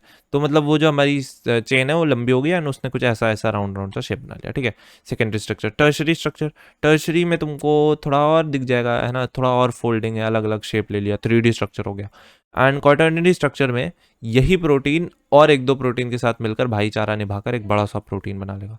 तो मैंने तुम्हें इन शॉर्ट में पूरा ही बता दिया, बट अब इसे डिटेल में पढ़ते हैं एंड अब तुम समझ गए ऊपर ऊपर से। तो एक बार ना हल्का सा आइडिया रहता है कि क्या होने वाला है, तो हम तैयार रहते हैं उस चीज़ के लिए। ठीक है, तो अब समझते हैं। तो primary protein, secondary protein and secondary structure, tertiary structure, quaternary structure. Quarter मतलब क्या होता है? 4, है ना। टर्शर, है ना, टर्शरी वैसे ही आया ये चीज़। खैर, तो देखो यहाँ पे जूम आउट जूम इन ये सब क्या बकवास है। एक्चुअली ये बकवास है कि प्राइमरी स्ट्रक्चर से जब तुम आते हो सेकेंडरी पे तो तुम जूम आउट हो रहे हो, ठीक है। तुम प्रोटीन की दुनिया से जूम आउट हो रहे हो, ठीक है, 1 से 2 से 3 4, फिर अगर तुम अंदर जाते हो तो तुम जूम इन हो रहे हो। यानी कि प्राइमरी स्ट्रक्चर जो हमारा वो मोस्ट जूम्ड है एंड क्वाटर्नरी सबसे बाहर वाला है, ठीक है। अब देखो primary structure, the sequence of amino acid, the positional information which is first amino acid and which is second, so on, is primary structure. मतलब it is imagined as a line. देखो मतलब यहाँ पे तुम्हें एक प्रोटीन, ये एक protein है, ठीक है, ये एक प्रोटीन की चेन है, उसका एक टुकड़ा है, ऐसे समझो। एंड ये जो टुकड़ा है इसमें तुम्हें क्लियरली दिख रहा है कि ये एक प्रोटीन है अलग टाइप का, ये एक अमीनो एसिड, मतलब प्रोटीन नहीं, ये एक अमीनो एसिड है ब्लू कलर का, एंड ये ऑरेंज कलर का है, एंड ये पिंक कलर का अमीनो एसिड है हमारे पास। तो तुम देख सकते हो, तुम पोजिशन उनकी डिफाइन कर सकते हो। तो इसीलिए कहते हैं ये हमें पोजिशनल इन्फॉर्मेशन देता है कि कौन सा फर्स्ट है, कौन सा सेकेंड है, कौन सा लास्ट है ना। तो ये तुम्हें मान लो ये फर्स्ट ही होता, मान लो यहीं से चेंज शुरू हुई है, तो तुम कह देते यार फर्स्ट वाला अपना ब्लू वाला है अमीनो एसिड, जो भी उसका होता, जो भी होता, जो भी आर ग्रुप होता उसके बेसिस पे। तो जो हमारा जहाँ से शुरू होता है, मान लो ये पूरी लंबी सी चेन है, एंड बीच में, अब यार 3 चेन को तो कहेंगे नहीं प्रोटीन है ना, लंबी सी चेन होगी, तो मान लो ये लंबी सी चेन है, बीच में और सारे थे, बट फर्स्ट वाला ब्लू वाला था, तो उसका जो एंड होता है उसे हम कहते हैं N terminal. You now understand why N, क्योंकि लास्ट में अमीनो ग्रुप है, अमीन में एन होता है ना। तो एंड सी टर्मिनल में देखो तुम लास्ट में सी ओ एच वाला ग्रुप है, लास्ट में इसमें सी होता है, तो इसे तुम सी टर्मिनल कहते हो, एंड एक को तुम क्या कहते हो, N terminal. And N terminal को ही हम बाई कन्वेंशन कहते हैं first amino acid, and C terminal को बाई कन्वेंशन कहते हैं लास्ट अमीनो एसिड। अब यार एक चेन है, उसको तुम राइट से गिनो या लेफ्ट से गिनो, तुम्हारी मर्जी, बट एक कन्वेंशन फिक्स कर देता है ताकि सब सेम तरीके से गिने। तो लास्ट वाला अमीनो एसिड हम मानते हैं सी टर्मिनल को, एंड एन टर्मिनल को हम मानते हैं फर्स्ट वाला अमीनो एसिड। इस चीज़ को तुम्हें दिमाग में रखना है, हर चीज़ को दिमाग में रखना है इस चैप्टर में। तो ये हमारा लेफ्ट हैंड होता है, यानी हमारा राइट हैंड होता है। Got it? चलो अब जूम आउट करो, जूम आउट करो, अब ये स्ट्रक्चर से जूम आउट हो जाओ। अब देखो ये, इसमें तुमको दिख रहा होगा ये ब्लू वाला अमीनो एसिड, ये जो मैंने यहाँ पे इतना कार्बन हाइड्रोजन भी दिख रहा था, अब जूम आउट करो तो नहीं दिखेगा। ऑरेंज वाला देखो, ये ऑरेंज वाला तुम्हारा, ठीक है, पिंक वाला ये रहा। अब इसके साथ और भी जुड़े हुए हैं, सब जुड़े हुए हैं, लाइन से है, सब ऐसे जुड़े रहते हैं। तो ये तुम्हारा जो स्ट्रक्चर है, ये बस मैं तुम्हें दिखा रहा हूँ कि ऐसी चेन रहती है, ठीक है। तो अमीनो एसिड मोनोमर है, ये क्या है, ये अमीनो एसिड्स के मोनोमर्स हैं, ठीक है। अब देखो this does not extend as a rigid rod, है ना, मैंने भी उसको टेढ़ा मेढ़े बनाया, एकदम सीधे नहीं चलता यार, चेन स्ट्रेट नहीं होती है, थोड़ी टेढ़ी मेढ़ी होती है। Polypeptide chain is folded, polypeptide chain क्या होती है, फोल्डेड होती है। देखो सेकेंडरी स्ट्रक्चर की एंट्री होने वाली है, तो हो गई एंट्री बड़ी जल्दी। तो होता क्या है सेकेंडरी स्ट्रक्चर में, एक अल्फा हेलिक्स होता है, मतलब 2 टाइप के सेकेंडरी स्ट्रक्चर होते हैं, एक अल्फा हेलिक्स होता है, एक बीटा प्लेटेड शीट होती है। क्या होती है, ये हमारे सेकेंडरी पर आ गए हम, प्राइमरी खत्म। सेकेंडरी में हमें 2 टाइप के स्ट्रक्चर दिखते हैं, एक हमें दिखती है अल्फा हेलिक्स, एक हमें दिखते हैं बीटा प्लेटेड शीट। तो अल्फा हेलिक्स का हमारा एग्जांपल है, मतलब ये प्रोटीन्स अल्फा हेलिक्स फॉर्म में अरेंज रहते हैं, keratin protein in hair, and beta pleated sheet का एग्जांपल है हमारा फिब्रोइन प्रोटीन इन सिल्क। अब देखो होता क्यों ये structure, it is due to the intermolecular hydrogen bonds. देखो अब यहाँ पे फोटो है प्यारी सी, एंड ये मैंने ही बनाई है अपने हाथों से, मेरा इतना बढ़िया मैं ड्राइंग करता हूँ ना, मैं एकदम छाप देता हूँ ड्राइंग को, पेंटिंग कर देता हूँ। तो देखो ये ये तुम्हारे दिख रहा है, ये अल्फा हेलिक्स है, क्या है ये, अल्फा हेलिक्स है, हेलिक्स दिख रहा है, मतलब हेलिक्स स्प्रिंग जैसा है ना, तो ये चीज़ तुमको दिख रहा है, इसमें हेलिक्स है। एंड बीटा प्लेटेड शीट देख लो, शीट ऐसा है ना, शीट की तरह है, ऐसे बस टेढ़ा मेढ़ा है ना, थोड़ा पहाड़ वहाड़ बन रखा है इसमें, देख लो कैसा दिखता है। तो अल्फा हेलिक्स जो है तुम्हारे, इसमें तुमको देखो ये अमीनो एसिड रखा हुआ है, एंड ये जो स्ट्रक्चर बन रहा है, this is due to intermolecular hydrogen bonds की वजह से, ठीक है, हाइड्रोजन बॉन्ड की वजह से ऐसा स्ट्रक्चर हमें मिलता है, सिमिलरली बीटा प्लेटेड में भी, ठीक है। अब देखो इन protein only right handed helix is observe. ये क्या बात हुई, राइट हैंडेड हेलिक्स मतलब, पहले तो मेरे को राइट हैंडेड मतलब भी बता दो, कई लोग इसे रट रहते हैं, मैं एक्सप्लेन करूंगा थोड़ा, right handed and left handed कैसे पहचानूं। तो स्टेयरकेस में राइट बैंड, अच्छा देखो इसको देखो, अच्छा पहले पढ़ लेते हैं फिर समझते हैं, ठीक है। तो देखो राइट हैंडेड हेलिक्स क्या होता है, ये समझा रहा हूँ मैं तुम्हें। प्रोटीन जो है हमारे सारे के सारे राइट हैंडेड होते हैं, पहले समझो होता क्या, फिर तुम्हें फिर से बताऊंगा तो मजा आ जाएगी। तो स्टेयरकेस जो है हमारा, वो राइट बेंड हो रहे तो go up, then it is left handed helix, left bend हो रहे देन इट इज प्रोटीन वाला helix which is right handed. नहीं चमका, अभी चमकेगा, स्टेयर्स से समझो, ठीक है। चलो देखो ये सीढ़ियाँ आ गई हमारी, है ना, तो अब ये देखो सीढ़ियों को, है ना, बड़ी सुंदर सुंदर सी। देखो तुम यहाँ पे खड़े हो, ये तुम खड़े हो, एंड बड़े छोटे लग रहे हो, चलो जो भी है, तुम यहाँ पे आ गए, यहाँ पे खड़े हो गए, ठीक है। तुमने अब क्या करा, एक पैर इस पे रखा, है ना, फिर तुम चढ़ बढ़ जाओगे, है ना, तो यहाँ पे पहुँच जाओगे। तो मतलब देखो मैं कहना क्या चाह रहा हूँ, जब तुम किसी भी पोजीशन पे खड़े होगे, मान लो तुम, है ना, सेकंड स्टेयर पे खड़े हो या फर्स्ट स्टेयर पे ही खड़े हो, तो तुम हल्का सा लेफ्ट बेंड होगे, क्या होगे, हल्का सा लेफ्ट बेंड होगे, है ना। तुम जब यहाँ पे खड़े होगे, समझ आ रहा है तुमको, नहीं आ रहा ना, मैं बताता हूँ। देखो जैसे तुम नेक्स्ट स्टेप रखोगे तो सीधे ही रख दोगे, मतलब सीधे चलते चलोगे, नहीं तुम बोलोगे नहीं सीढ़ी थोड़ी सी लेफ्ट जा रही है, तो तुम लेफ्ट हर स्टेप पे देखो, तुम कहीं पे भी खड़े हो जाओ, तुम यहाँ खड़े हो मान लो, है ना, यहाँ पे खड़े हो, तब भी देखो तुम ध्यान से देखो, एक बार ऑब्जर्व करो, उस वो बंदा अब तुम्हारे अपोजिट हो गया, तो उसका लेफ्ट राइट ट्विस्ट हो गया है, तो एक बार थोड़ा इमेजिनेशन करके देखो, तो उसका जो लेफ्ट है थोड़ा सा उसको तब भी लेफ्ट ही मत लो, मतलब तुम्हें हर स्टेप पे हल्का सा लेफ्ट मुड़ना पड़ेगा, तभी तुम इस पे ऊपर जा पाओगे। क्या करोगे? ऊपर जा पाओगे, है ना। तो ये अगर जब तुम्हें लेफ्ट मुड़ना पड़े, लेफ्ट मुड़ना पड़े, तब तुम्हारा क्या हो जाएगा? वो राइट हेलिक्स हो जाएगा। ये याद करने का तरीका कह लो, समझने का तरीका कह लो, कुछ भी कह लो इसको, मेरे हिसाब से तो समझने का तरीका है, क्योंकि राइट हेलिक्स को इमेजिन करने से इससे बेस्ट तरीका नहीं मिलेगा तुम्हें। तो तुम्हें उसे लेफ्ट ऐसे, मतलब है ना, तुम फील करोगे कि तुम्हें लेफ्ट थोड़ा सा बेंड होना पड़ेगा, तो उसके लिए अगर तुम्हें ऐसा लगता है तो तुम्हें वो क्या हो जाएगा? तुम्हारा राइट हेलिक्स, है ना। ये कुछ ऐसा होता है, ऐसा ऐसा, है ना, मतलब ऐसा ऐसा जाकर ऐसा जाकर, ठीक है। अब देखो राइट हैंडेड हेलिक्स, ये हो गया तुम्हारा राइट हैंडेड हेलिक्स। अब देखो लेफ्ट हैंडेड हेलिक्स क्या होता है? ये तुम्हारा लेफ्ट हेलिक्स है, लेफ्ट हेलिक्स, हेलिक्स, ठीक है। इसमें ना तुम्हें उल्टा, इसमें तुम्हें राइट बेंड होना पड़ेगा। खुद इमेजिन करो यार, बहुत ही बेसिक है। यहाँ पे खड़े हो तुम जब नेक्स्ट स्टेप रखोगे तो तुम्हें थोड़ा सा राइट बेंड होना पड़ेगा, क्योंकि सीढ़ी थोड़ी राइट है ना, स्ट्रेट थोड़ी है। तो यहाँ पे तुम्हें जब नेक्स्ट स्टेप रखोगे तुम्हें अपना पैर थोड़ा सा राइट साइड घुमा के रखना पड़ेगा। तो ये वाला हो जाएगा लेफ्ट। तो जिसमें पैर राइट घुमाना पड़ रहा है वो लेफ्ट है, और जिसमें लेफ्ट घुमाना पड़ रहा है पैर को, वो तुम्हारा क्या हो जाएगा? राइट, ठीक है, उल्टा होता है। तो वही चीज़ मैंने यहाँ पर लिखी हुई है इन शब्दों में। तो समझ आई क्या होगा? तो हमारा जो प्रोटीन है वो हमारा राइट होता है। क्या होता है वो? हमारा राइट हैंडेड हेलिक्स होता है, ये वाला, ठीक है। तो राइट वाला यानी कि ये हमारा प्रोटीन है, ये हमारा क्या हो गया? प्रोटीन, है ना। तो सिर्फ रटो मत, चीज़ों को समझने की कोशिश करो। तो राइट हैंडेड हेलिक्स क्या होता है तुम्हें समझ आ गया। Now this helix chain fold itself like a hollow woollen ball giving rise to tertiary structure यानी कि 3 डिग्री। तो 3 डिग्री आ गया। अब टर्शरी स्ट्रक्चर क्या हुआ? अब ये जो हेलिक्स है यही एक वुलन बॉल, देखो वर्ड्स ना बड़े इंपॉर्टेंट होते हैं एनसीईआरटी के, उनको तो तुम्हें ना एकदम अच्छे से समझना चाहिए। तो वुलन बॉल लिखा है तो वुलन बॉल तुम्हें पता होना चाहिए, हॉलो वुलन बॉल, ठीक है। हॉलो वुलन बॉल जैसा स्ट्रक्चर, देखो स्ट्रक्चर देख लो। Tertiary structure is absolutely necessary for many biological activities, है ना। मतलब टर्शरी स्ट्रक्चर में जब प्रोटीन रहता है तो हम उसका यूज कर रहे होते हैं, क्योंकि it bring distance amino acid side chains closer forming active site. कुछ नहीं किया यार, देखो ऐसे प्रोटीन को ना ऐसे फोल्ड वोल्ड कर दिया कुछ, ठीक है। तो इसकी मान लो ये चेन थी, ये मान लो ये वाली चेन थी, तो ये अब इस वाली बीच वाली चेन की, मतलब समझ रहे हो ना, सब कुछ एकदम पास पास में आ गया, है ना। तो ब्रिंग डिस्टेंट अमोन, मतलब इधर उधर के अमोनो एसिड की साइड चेन्स को भी उठाकर पास पास ले आता है, एंड एक्टिव साइट्स बना लेता है, ठीक है। एक्टिव साइट्स बना लेता है। अगर तुम्हें एंजाइम पढ़ा है तो तुम्हें पता होगा एक्टिव साइट क्या होती है। कुछ नहीं, जहाँ पर आकर सबस्ट्रेट बॉन्ड करता है उसी को एक्टिव साइट कहते हैं। तो एंजाइम में जो एक्टिव साइट होते हैं वहाँ पे सबस्ट्रेट बॉन्ड करता है, वहाँ पे सब कुछ काम हो रहा होता है। तो इसका एग्जांपल यहाँ पे देखा है मायोग्लोबिन। मायोग्लोबिन एक 3 डिग्री टर्शरी स्ट्रक्चर का एग्जांपल है प्रोटीन का। एंड मायोग्लोबिन यहाँ पर मैं ले आया हूँ पूरा डायग्राम ये उठाकर, ये देखो एक यहाँ पे एच बी, देखो एम बी लिखते हैं मायोग्लोबिन, एच बी लिखते हैं हीमोग्लोबिन, ठीक है। ये तुम्हारा मायोग्लोबिन है, ये जो दिख रहा है तुमको ये तुम्हारा मायोग्लोबिन है, ठीक है।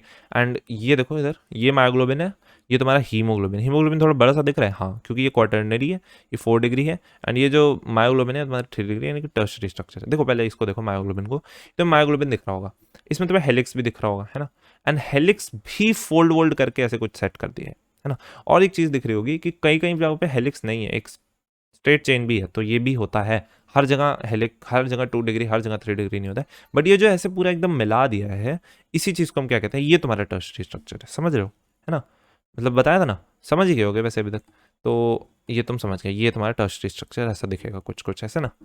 तो ये हॉलन वुलन बॉल है, कहीं से नहीं लग रही है वुलन बॉल, बट तुम वही याद रखो, एक मतलब समझो ना, ऐसे धागों को तुम ले लो, एक धागे की सीधी चेन तुम्हारी पॉलीपेप्टाइड की चेन होगी, ठीक है।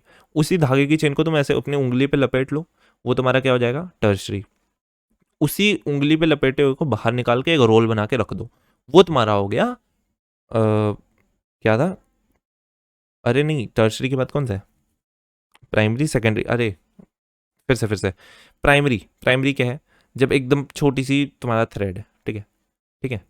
मतलब वही जो थ्रेड है तुम्हारी वही है प्राइमरी स्ट्रक्चर। सेकेंडरी क्या है? उसको उंगली पे रोल कर लो, ठीक है, सेकेंडरी है ना, हेलिक्स या फिर बीटा शीट। तो उंगली पे रोल कर लिया तो हेलिक्स बन गया तुम्हारा, राइट हैंडेड ही बनेगा, क्योंकि तुम्हारे हाथ में जो धागा है वो प्रोटीन का है मान लो। थर्ड थर्ड है तुम्हारा ये टर्शरी, ठीक है, प्राइमरी सेकेंडरी टर्शरी। तो टर्शरी में ये तुम उसी को उंगली से निकाल कर ऐसा रख दो, ऐसे गोला बनाकर, तो ये तुम्हारा टर्शरी स्ट्रक्चर इसी तरीके से वो थ्रेड दिख रही होगी। तो myoglobin is an oxygen binding protein, ये ऑक्सीजन बाइंडिंग प्रोटीन होता है, जैसे हमारे हीमोग्लोबिन होता है वैसे ही होता है।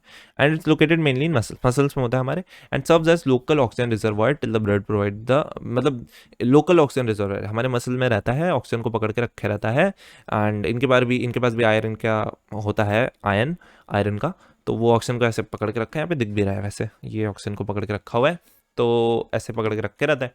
एंड लगभग ये थोड़ा वैसे हीमोग्लोबिन जैसा दिखता ही है, हीमोग्लोबिन का 1/4 टाइप चीज़ है। तो एक ही ऑक्सीजन मॉलिक्यूल को ये पकड़ता है, यानी कि O2 को। तो ये हमारे मसल्स में होता है, हमारे स्केलेटल मसल्स में, कार्डियक मसल्स में। ये करता क्या है ना, ये एक रिजर्वायर है ना, तो यहाँ पे स्टोर करके रखता है ऑक्सीजन को थोड़ी देर के लिए, जब तक मान लो तुम्हारा, जब तक ब्लड आ रहा है वापस से पंप होकर साफ होकर, उसके तब तक ये हमारे मसल्स को पहुंचा सकता है हमारा ऑक्सीजन। मान लो तुमने सांस रोक ली, तब भी यही ऑक्सीजन एज ऑक्सीजन जब तक ये दे पाता है देता है, उसके बाद तो तुम्हारा अलग टाइप का रेस्पिरेशन, एनारोबिक रेस्पिरेशन वगैरह चालू हो जाता है। तो तब तक के लिए ये काम कर रहा होता है। तो जो डाइविंग मैमल्स होते हैं ना, डाइव वाइव लेते रहते हैं, उनमें जैसे कि वेल्स हो गई, सील्स हो गई है ना, आधे टाइम तो ये पानी के नीचे रहते हैं, तो मतलब अंदर जाते हैं, डाइविंग मारते हैं, फिर मछली वछली खाकर आ जाते हैं। तो ये जो है दे हैव अ कंसंट्रेशन ऑफ, इनके में ना हाई हाई कंसंट्रेशन होता है, ठीक है। यहाँ पे एक्चुअली हाई कंसंट्रेशन नहीं लिखा है मैंने, हैव कंसंट्रेशन लिख दिया, ठीक है, चलो वो भी सही है, खैर हैव हाई लिखना चाहिए। Have high concentration of myoglobin, myoglobin इनमें में ज़्यादा होता है, ताकि वो ज़्यादा देर तक उनकी मसल्स को ऑक्सीजन मिले। तो यहाँ पे देखो, ये प्राइमरी स्ट्रक्चर है, ये सेकेंडरी, ये प्राइमरी स्ट्रक्चर है, ये तुम्हारा सेकेंडरी स्ट्रक्चर है, तुम्हारा टर्शरी स्ट्रक्चर है। इंटू 2 क्यों लिखा है, मतलब मैंने दो ऐसे चेन्स ले लिए, ठीक है, क्या लिए, दो ऐसे चेन्स ले लिए। ये तुम्हारा ये भी प्राइमरी स्ट्रक्चर हो गया, ये तुम्हारा सेकेंडरी स्ट्रक्चर हो गया, ये तुम्हारा टर्शरी स्ट्रक्चर हो गया। मैंने इसके भी दो चेन्स ले लिए, मैंने सबको मिला दिया, तो मेरे पास 4 चेन हो गए। क्या हुए, 4 चेन हो गए। ये जो पूरा है, ये है तुम्हारा क्वार्टरनरी स्ट्रक्चर 4 डिग्री, ठीक है। This is the 4 degree structure of protein, ठीक है। तो इसका अगर मैं एग्जांपल की बात करूँ, तो हीमोग्लोबिन हैज 4 हेलिकल पॉलीपेप्टाइड सब यूनिट चेन्स। मतलब देखो, हीमोग्लोबिन इसका एक बहुत बड़ा एग्जांपल है क्वार्टरनरी स्ट्रक्चर का, ठीक है। तो टर्शरी का क्या था अपना मायोग्लोबिन, इसका हीमोग्लोबिन, ठीक है। मोर देन 1 पॉलीपेप्टाइड, देखो तुम्हें एक चेन से नहीं बना ना, 4 चेन मैंने लगा दी, तो वही चीज़ है, मतलब इसमें एक से ज़्यादा चेन हमें दिख रही होती है, लेकिन टर्शरी तक तो एक ही चेन हो रही होती है।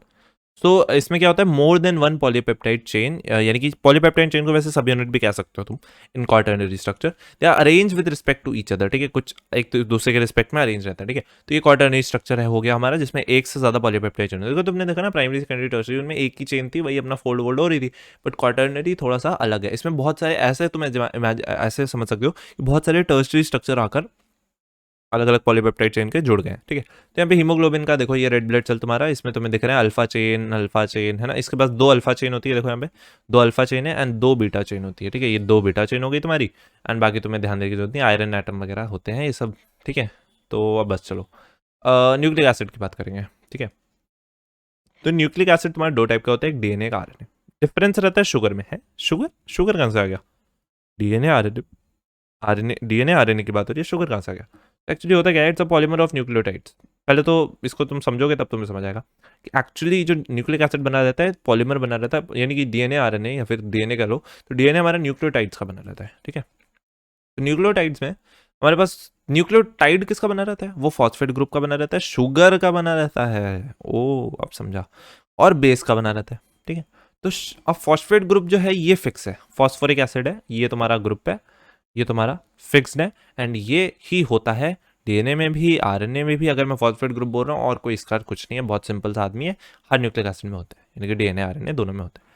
शुगर की बात करते हैं, शुगर 2 टाइप के होते हैं, एक राइबोस, एक डीऑक्सी राइबोस। राइबोस में तुम्हें ये दिख रहा है राइबोस शुगर, इसमें तुम्हें दिख रहा है ये तुम्हारी राइबोस शुगर है।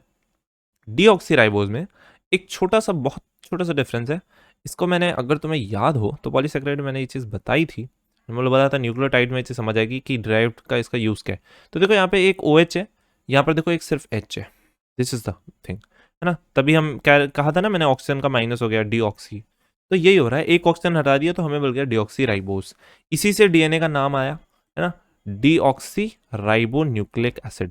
तो डीऑक्सी राइबो इसी वर्ड से आया है, डीऑक्सी राइबोज, क्योंकि इसमें यही वाली शुगर है, राइबो न्यूक्लिक एसिड, है ना, तो समझ गए होगे, है ना, राइबोज ही है उसमें, डीऑक्सी थोड़ी ना, ऑक्सीजन तो है ही। तो अब तुम समझ गए फाइनली। तो शुगर तुम्हारे 2 ही टाइप के होते हैं। तो ये तुम्हारा जो डीऑक्सी राइबोज है, ये तुम्हारा डीएनए में इनकॉर्पोरेटेड होगा, यानी कि अटैच्ड होगा, एंड ये तुम्हारा आरएनए में इनकॉर्पोरेटेड होगा। बेस की बात करते हैं, अब बेस भाई बहुत टाइप के होते हैं। ये पहले तो होते क्या हैं, ये हेट्रोसाइक्लिक एन कंटेनिंग कंपाउंड होते हैं। क्या होते हैं, हेट्रोसाइक्लिक नाइट्रोजन कंटेनिंग कंपाउंड्स।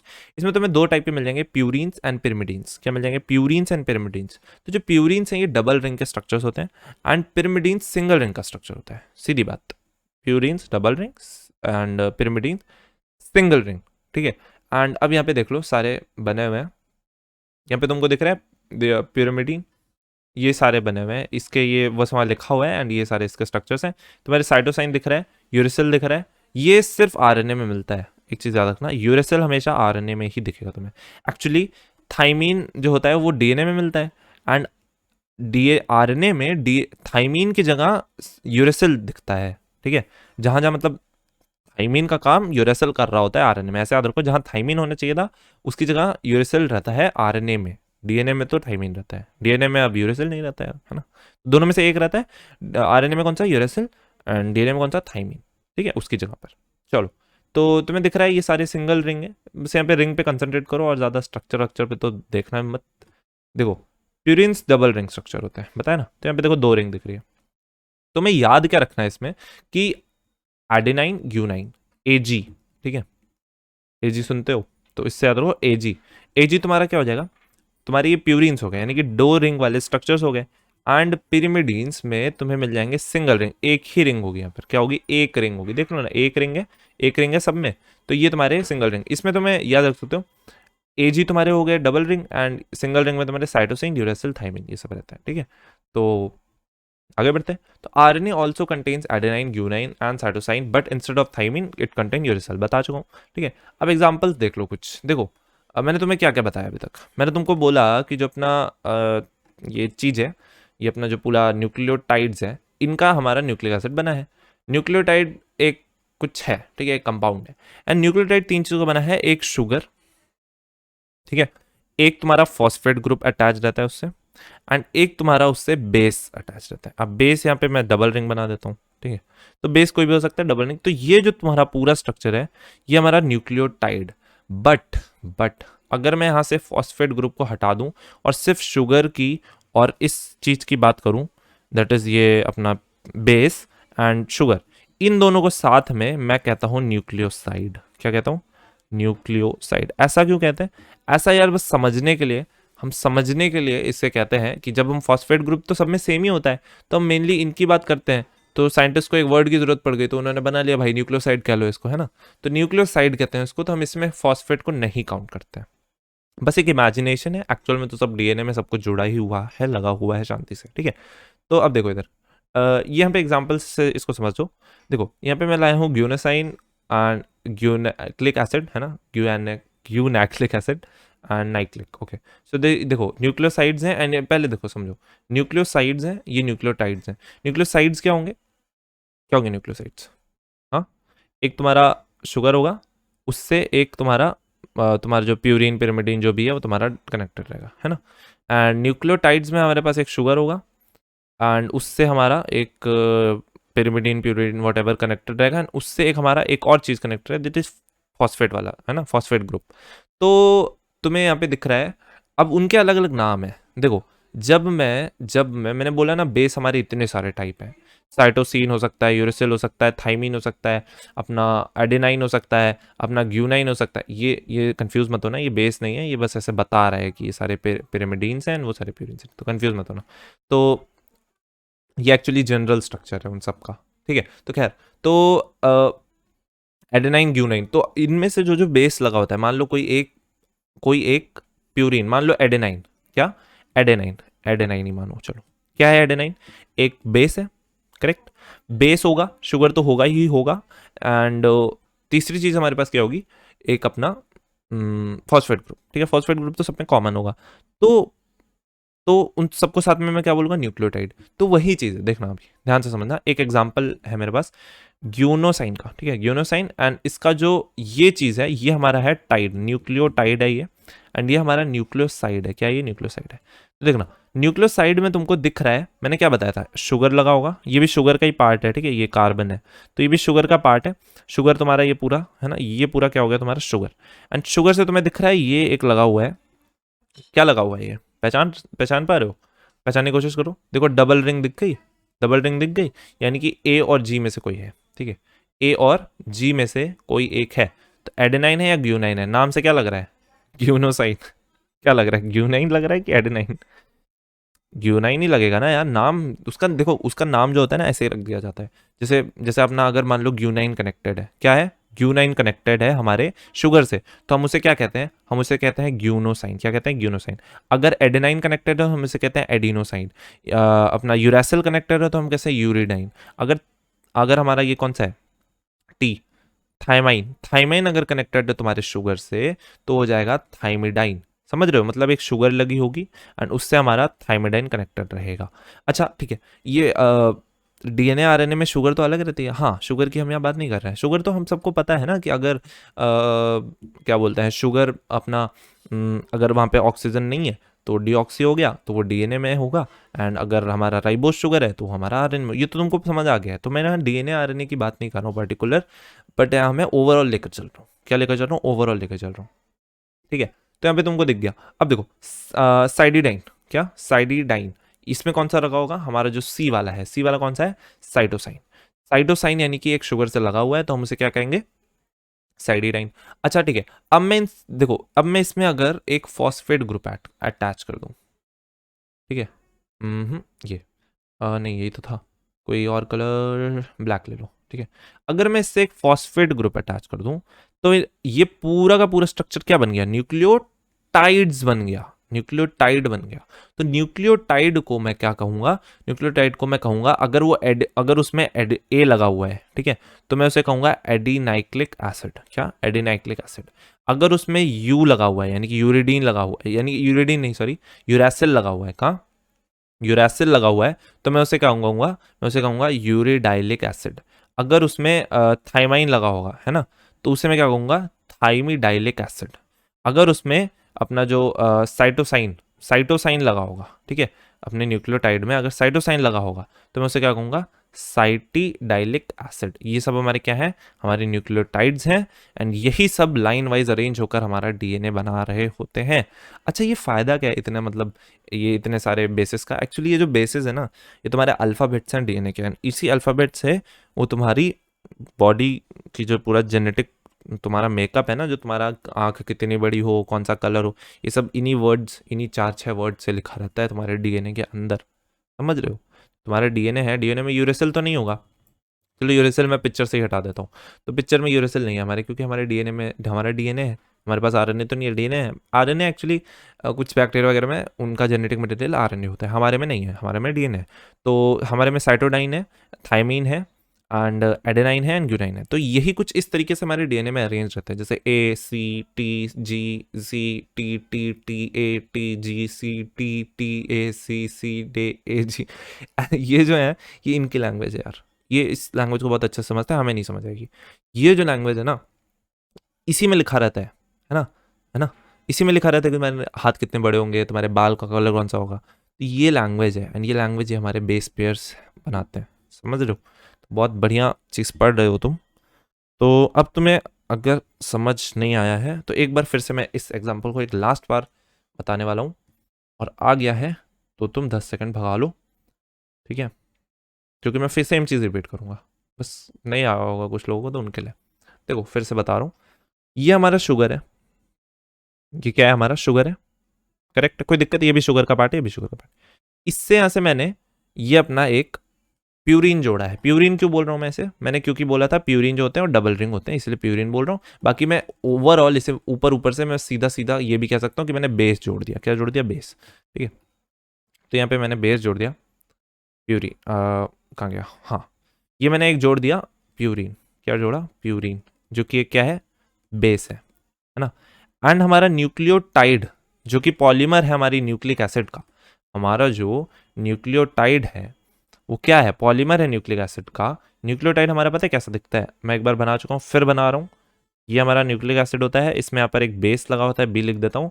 ये हमारा शुगर है, शुगर लिख देता हूँ। जैसे मैंने बताया न्यूक्लियोटाइड 3 जगह बना, एक phosphate group, sugar and base. And तुम्हारा जो फॉस्फेट ग्रुप है वो तुम्हारा लगा होता है यहाँ पर पी कर लिख देता हूँ, ठीक है। तो बेस मैंने बताया 2 टाइप के होते हैं, प्यूरिन्स, पिरिमिडीन्स। शुगर मैं तुम्हें बता चुका हूँ 2 टाइप के होते हैं, डीएनए आरएनए का डिफरेंस रहता है। फॉस्फेट ग्रुप सब में सेम रहता है। तो बेस की बात कर रहा था मैं, तो बेस यहाँ पे मैंने ये डबल रिंग वाला स्ट्रक्चर लगा दिया है। एंड क्योंकि इसका नाम ग्यूनोसाइन है तो इसका मतलब इसमें ग्यूनाइन ही लगा है। क्या लगा है, ये ग्यूनाइन है। ये जो तुम्हें दिख रहा है ये स्ट्रक्चर, ये क्या है, ये क्या है, ग्यूनाइन है।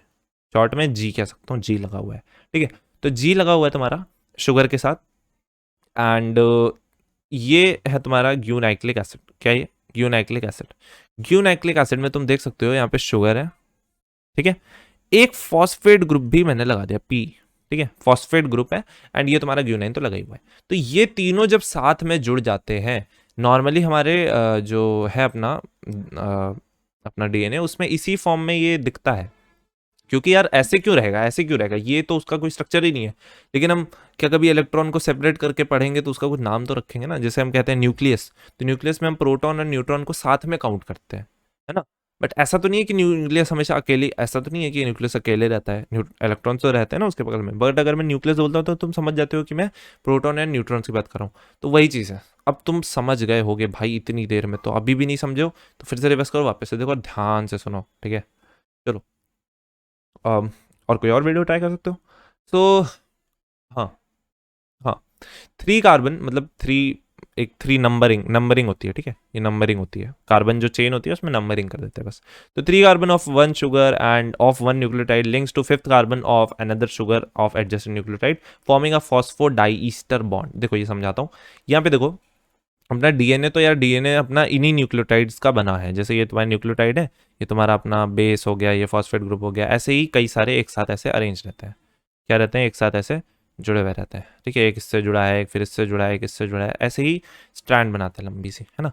तो ये तुम्हें एक स्ट्रैंड में उठा के ले आया, तो इस स्ट्रैंड में तुम देखो, ये फर्स्ट कार्बन होता है ना, ये सेकंड कार्बन होता है, ये थर्ड कार्बन होता है, ये तुम्हारा न्यूक्लियोटाइड हो गया पूरा, कौन सा, ये यहाँ से लेकर यहाँ तक पूरा एक अपना क्या हो गया, न्यूक्लियोटाइड हो गया।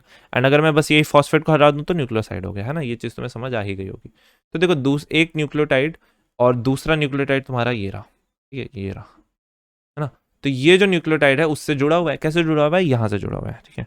तो ये कौन से कार्बन से जुड़ा है, थर्ड वाला कार्बन, एंड यहाँ पे 5th वाला कार्बन। तो थर्ड 5th वही चीज़ मैं बता रहा, थर्ड कार्बन 5th कार्बन वाले से जुड़ा रहता है, ठीक है, एडजेसेंट न्यूक्लियोटाइड में। एंड ये जो बॉन्ड बनती है जिसे हम कहते हैं ईस्टर बॉन्ड, क्या कहते हैं, ईस्टर बॉन्ड बन रही होती है।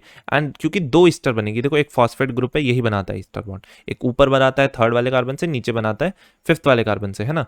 तो नीचे जो 5th वाले कार्बन से बना रहा है वो भी ईस्टर बॉन्ड है, ऊपर से भी। तो साथ में हम क्या बोलेंगे, फॉस्फोडाई ईस्टर, डाई मतलब 2, फॉस्फो मतलब यहाँ पे फॉस्फेट ग्रुप जो है वो अपना बॉन्ड बना रहा हमें दिख रहा है। Got it.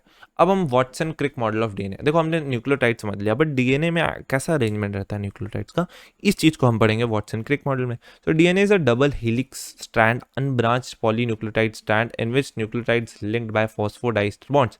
तुम ये तो समझ गए कि न्यूक्लियोटाइड फॉस्फोडाइस्टर बॉन्ड से लिंक्ड है, बट तुम्हें ये नहीं पता कि ये जो है ना, ये 2 चेन साथ में, जैसे प्रोटीन में एक ही चेन होती थी, है ना, तो यहाँ पर लेकिन क्या है, यहाँ पे 2 चेन साथ में अरेंज होती है, एंड वो दोनों चेन मिलके एक हेलिक्स बना रही होती है, कुछ इस टाइप का। एंड बीच में हमारे ऐसे ऐसे लाइंस देखे होंगे कभी, डीएनए तो देखा ही होगा, है ना। तो जो बीच में लाइंस जो हम बनाते हैं ना, एक्चुअली वो बेसिस को रिप्रेजेंट करता है। अभी सब देखेंगे सब, ठीक है। देखो, तो वो ऐसा रहता है, हेलिक्स रहता है, एंड 2 स्टैंड अरेंज रहते हैं। स्टैंड्स आर एंटी पैरेलल, है ना, that is opposite in opposite होते हैं एक दूसरे के। नीचे एक डायग्राम है, उसको उससे तुम्हें ये चीज़ समझा देता हूँ, अभी समझा देता हूँ, रुको। डायग्राम ये देखो, ये तुम्हारा डायग्राम है, नहीं नहीं इस डायग्राम की बात नहीं, हाँ ये डायग्राम, इसे भी समझ आता है। तुमको दिख रहा है, एक मैंने तुमको एक चीज़ बताई ना फॉस्फोडाइस्टर बॉन्ड में, कि अपना जो 5th कार्बन है वो नीचे वाले का 5th, ऊपर वाले का 3rd, ऐसे जुड़ा रहता है। तो जो अपना फर्स्ट वाला होगा उसका 5th देखो खाली है, खाली है, एंड अब जो लास्ट वाला होगा उसका 3rd खाली है। Got it. उसका 3rd खाली है, इसका 5th खाली है, तो हम इसको कह सकते हैं 5th एंड है। तो ये लंबी सी जो स्ट्रैंड होगी जिसमें बहुत सारे ऐसे न्यूक्लियोटाइड्स लगे हुए होंगे, इसमें जो फर्स्ट वाला होगा उसका भी 5th खाली होगा। तो वही मैं कह रहा हूँ कि इसको 5 एंड कह देता हूँ इस चेन का, एंड इसको 3 एंड, एक 5 है तो एक 3 है। तो दूसरी चेन इसकी उल्टी है, इसका मतलब इसका जो 5 एंड है वो 3 एंड के, दूसरे वाले के 3 एंड के बगल बगल में होगा, एंड इसका 3 एंड यहाँ पर होगा। समझ रहे हो, उल्टा है उसका, उल्टा अरेंज्ड है ना। या तो ऐसे समझ गए होगे यार अभी तक तो, मतलब एक चेन एक डायरेक्शन भाग रही है, दूसरी चेन उल्टा भाग रही है ना। तो देखो,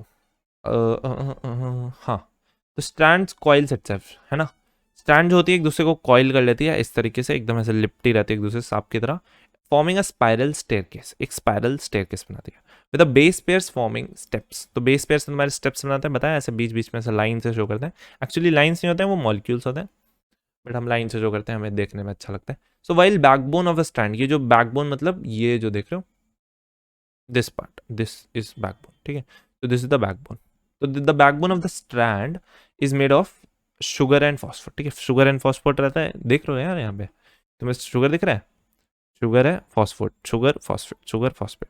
तो यहाँ से यहाँ तक जो तुमने देखा ना, ये तुम्हारा एक स्ट्रैंड का टुकड़ा था, एंड ये अंदर तुम्हें दिख रहा है बेस पेयर्स ऐसे ऐसे अंदर जा रहे हैं, है ना, ऐसे, है ना, ये तुम्हें स्ट्रक्चर कुछ ऐसा फील हो रहा होगा, कुछ ऐसा दिखा रहे हो आप। अब समझ आया कि दूसरे साइड से भी ऐसा ऐसा आएगा, डबल स्टैंडर्ड है, तो ये हमारा फिर लिपट भी जाएगा तो ऐसा बन जाएगा, समझ रहे हो। तो क्लियर हो रहा होगा पिक्चर तुम्हारे दिमाग में, आई होप।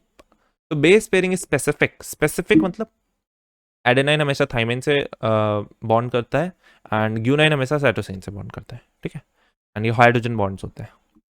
तो I am at G C mall, तो इसको याद करने का तरीका है I am at G C mall, at से याद करते हैं एट जी सी, तो एट मतलब एडेनाइन हमेशा थाइमिन से करेगा एंड ग्यूनाइन हमेशा साइटोसिन से, दिस इज अ रूल, है ना। सो एक सीक्वेंस पता चला तो दूसरे का भी पता चल जाएगा। देखो अगर तुम्हें एक सीक्वेंस में बता दूं, मान लो मैं तुमको बोलता हूँ ए, ठीक है, फिर मैं बोलता हूँ जी, फिर मैं बोलता हूँ टी, फिर मैं बोलता हूँ सी, फिर मैं बोलता हूँ ए, फिर मैं बोलता हूँ ए, तो मैं बोलूँ कि ये एक स्ट्रैंड का सीक्वेंस है, मतलब समझ रहे हो, एक कोई पर्टिकुलर स्ट्रैंड है, ऐसे ऐसे उस पर लगे हुए हैं ए टी जी सी ऐसे, तो वही मैंने बताया कि ऐसे ऐसे लगे हुए हैं, तो दूसरे वाले स्टैंड पे दूसरे वाले बेस पेयर्स कौन से होंगे, तो इसका ए हमेशा टी के साथ लगता है तो ये यहाँ पे टी होगा, एंड जी हमेशा सी के साथ लगता है, यहाँ पे सी होगा, फिर टी किसके साथ होता है, ए होगा यहाँ पे, सी किसके साथ होता है, हमेशा जी के साथ होता है, ए किसके साथ होता है, ए टी के साथ होता है, ठीक है।